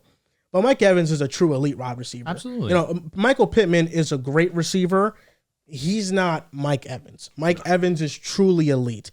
And if I'm the Jets and I'm a team that really, I'm trying to maximize this window with Aaron Rodgers, That's fair. I want the best player. So I would have Mike Evans over Michael Pittman. Yeah, exactly. For a team that is more so in a win now mode, I would rather have Mike Evans. So number 1 is Mike Evans for me. Number 2 is Michael Pittman Jr. And I think Evans is just a game breaker of these guys. I mean, 10 straight 1,000-yard seasons. He did it with Jameis Winston. He did it with Tom Brady. He did it with Baker Mayfield. I mean, this guy is just going to get 1,000 yards wherever he goes. And even though he's older, he had one of his most efficient years last year. He did, yeah. Yeah, so, for me, until the wheels fall off, I'm going to believe it. But right now, now, he's still playing at an extremely high level. Now, Mike Evans, according to DraftKings, these are the top 5 teams that have the best odds to land him. The Tampa Bay Buccaneers, the Houston Texans, the Kansas City Chiefs, the Carolina Panthers, and the Indianapolis Colts. Hey, if he comes to Houston, we hear it. I might drop dead if he signs with KC. Of those 5 teams, where do you think he goes? I think it's still most likely he ends up with Tampa Bay. Please. He's a Tampa Bay guy through and through. He said that. His agent said that. I think Tampa Bay seems like the likely scenario. Out of those 5 teams you listed, though, I think it's Kansas City. I think it'd be Kansas City going like 2-3 year deal, get 25 a year. Maybe he has to take a bit of a pay cut, but you get to play with Patrick Mahomes because going to Houston with Stroud should be interesting. I don't know if he jumps rivals and goes from the Bucs to the Panthers, same division. I'm gonna go Houston. I'm gonna have a little fun there. Bring in wide receiver for the franchise. You got Nico there. You got Tank there. You got Dalton there. That would be insane. You got Mike Evans. It's literally nothing you're gonna be able to do. Please, Mike, just go back to Tampa Bay. Go back to Tampa Bay. The money's tax free. You don't got to worry about anything over there. Houston lit out there. Yeah, I forgot about that. Fuck. With Mike Evans, I wouldn't be against Houston at all. Anywhere but KC. Me either. With Mike Evans, I think he's at the point of his career where he wants to win. Indianapolis doesn't seem likely because they'll just re-sign Michael Pittman if that's the case. Carolina, they're too much Baltimore sneaky. into rebuild process, into rebuild mode for them to get Mike Evans. I think it's between the Texans and the Chiefs for a team outside of the Bucs. And if I were to make my pick, I would say Houston too, because the Chiefs, they have to pay Chris Jones. They're already talking about trading L'Jarius Sneed because they tagged him. They don't got much money, so I think Houston with Nico, Mike Evans, Tank Dell, that would be one of the best weapons CJ's going to clear in the Deshaun league. Watson. Remember I said that? I mean, Deshaun was top 5 at one point. CJ could get there. I'm not saying he can't. He's already there. I just want to remind everyone Calm what down. Deshaun was 5. before he I'm over Herbert. fell off terribly. Oh my God. All right. Top 5 running backs. Honorable mentions if you guys want to go first. Honorable mention, have an honorable mention. Gus Edwards. Honorable mention. I was kind of picking between him and Austin Eckler. I really wasn't sure at this point in time. Is DeAndre Swift the honorable mention? DeAndre Swift, Austin Yeah, he Eckler are my 2 honorable mentions. I do not have them in my top 5. Eckler is in my top 5. Yeah. Austin Eckler, I'm hoping that he goes to a good team. I would have my honorable mention, Devin Singletary. I think nice. Devin Singletary's, when he got the workload in Houston, my opinion, cleared Dameon Pierce when he was getting those 20-25 carries. He was putting up 100-yard games. Just didn't get it consistently. Yep. Can I just go 5-1? Is that all right with you? Go crazy. Yeah. All right, sweet. Number 5, J.K. Dobbins. This is one of the surprising ones on my list for the idea that we know he can't stay healthy, and that's really unfortunate. But in 2 seasons that we've seen him play more than 8 or more games, in both of those seasons, he had more than 5 yards per attempt In his rookie season, he had 6 an attempt. In his second year that he played more than 8 games, he had 5.7 yards per attempt. I mean, I do believe J.K. Dobbins is a good talent. It's just unfortunate that the injuries, of course, Achilles is no brutal. doubt, it's terrible. But I think that I believe that he will go to a team and he will not be that much of a cap casualty in terms of he's going to be getting paid a pretty small contract. He's a talented player that just needs to stay on the field. That's his only concern. But if you can get a player this talented for very cheap, I think that's why I would put J.K. Dobbins at 5. Number 4, Tony Pollard. I think Tony Pollard is volatile on this list given the fact of his age and his skill set. He is a very good rusher. He's a great pass catcher as well. I just look at number 3, Josh Jacobs, as a guy who's been a model of consistency. Although last year his yards per attempt were pretty bad, I just look at that overall situation and think that it was doomed from the start for at least that offense. I do believe that Josh Jacobs still is a really great talent. Number 2, Derrick Henry. He is going to go to a team like Baltimore, hey, wouldn't mind you over here in Denver, but maybe a Houston, and he's going to go over there and he's going to ball the fuck out. I still believe that Derrick Henry still has some great football ahead of him. He just has that type of body that he's going to be able to produce at a very high level. But number 1 has to be Saquon Barkley. He is too explosive. He's an elite rusher. He's an elite pass catcher. He's just such a body. He's going to be such a force in any offense that he does decide to go to. To me, Saquon Barkley's easy one here, but I want to pay acknowledge to the king. I still think Derrick Henry will have a great statistical season next year. I think having J.K. Dobbins number 5 is a hot take. It's optimistic. Yeah. If I'm getting a healthy J.K. Dobbins, I am with you. Correct. It's just, this is me being optimistic. He's ACL coming in and Achilles healthy. back to back, so brutal. But at this point, he's been injured every year of his career. The idea of him sounds much better than the actual player because he just struggles with injury. He's in the Rashad Penny trajectory. When he's healthy, he shows flashes, but he gets injured too often for me to J.K. actually Dobbins bank rookie on year, him. He was healthy. that 15 8-9 games. game stretch down the stretch where he got a touchdown every single game, legendary. My number 5 guy is Zach Moss. Zach Moss showed out in Indianapolis. It's a good name. Jonathan Taylor, name. didn't play until he got his contract, and then he was injured a little bit. Zach Moss was very efficient in his carries, and he's number 5 for me over Eckler, Gus Edwards, DeAndre Swift. Number 4, 3 are similar to yours, Pollard, Josh Jacobs. I like Tony Pollard in a role where he only rushes on outside runs, outside the tackles, and he's pass catching, not more so that running back that's running in between tackles. I don't feel like he's at his best in that role. Josh Jacobs, I worry about the carries, but I think he can be a workhorse for a team still for at least 2 more seasons. Number 2, Saquon. I think Saquon is the most versatile here. Number 1, Derrick. Number 1, Derrick Henry. For a team like Houston that I think they don't want to lean into an identity of running the football, Saquon makes sense because he can be an option outside of the backfield and he could still be a great runner. But Derrick Henry, I think he just changes your identity. He's just somebody that he goes to your team and he can change the way you run the football. And I don't feel the same way with Saquon. I've always viewed Saquon as a home run hitter, not necessarily someone that's going to gash a defense. With Derrick Henry, he's going to gash a defense, and he's going to get a defense tired over the course of the game because of how tough he is to bring down. So he's number 1 for me. If he goes to the right situation, I think he's going to have a great year. If he goes to Baltimore, he could be the rushing leader. I'm assuming we all have the same list except 5. You had Saquon. Zach Moss at 5. Yeah, I'm saying I think everybody had a different 5 because you had Dobbins, you had Moss. I had Moss too. Okay, you had Moss. You had Saquon 2? Yes. Okay, so for me, 5 I still think is Austin. I still think what he does in the passing game. And if he goes to a different team, I do think he can still bring you that different dynamic, that Alvin Kamara dynamic. And I know he's not the best in the rushing game, but I think what he does as a pass catcher, as that reliable, as that reliable guy next to the quarterback when he needs somebody to just check it down to, I think Eckler can give you that. 4 is Pollard. 3 is Josh Jacobs. For me, 2 is Derrick Henry. I still do respect the king. I respect what he does. I think Derrick Henry has been one of the best running backs in our generation for sure. But I got Saquon at 1 because just of the versatility he brings. He's a lot younger than Derrick Henry, and I just think he's more explosive at this point in his career. What Saquon can do if he's healthy is really scary. I know Derrick Henry is great in his own right, but Saquon at this point, I think I'd have him at 1. And that rounds up our top 5, does it? Did you give your top 5? Didn't give my top 5. Yeah. Same 5 guys as usual, just different order. 5, I would have Zach Moss. Like you mentioned, when JT was out, he was one of the more efficient runners in the NFL. He showed that he could be a workhorse running back, but he could also be a secondary piece. 4, I have Tony Pollard. He mentioned it on in an interview podcast somewhere that after week 9 is when he started feeling healthy. And if you look at his yards after contact, missed tackles forced, those numbers reflect it from the first 8 weeks of the season to later 9 weeks of the season. 3 and 2 are Derrick Henry and Josh Jacobs. I see them pretty similar. That I do think they're on the back half of their careers. I think their best years are behind them, unfortunately, just because the amount of carries they've had. But they could both go to a situation and be a workhorse and really, I think, reinvent backfields. As you mentioned, Joel, Derrick Henry can change the way and change kind of the fabric of your offense. But number 1 to me is Saquon Barkley. I think he has still some elite years left in him. I think he's the most electric and has the most explosiveness out of all 5 guys here. And he's the best dual threat, in my opinion, out of these guys too. He catch the ball in the backfield. He can run the ball. When he's healthy, just as good as anyone else in the NFL. Now that's going to do it for episode 356. Next episode, we'll be doing, or finishing up, I should say, our grades.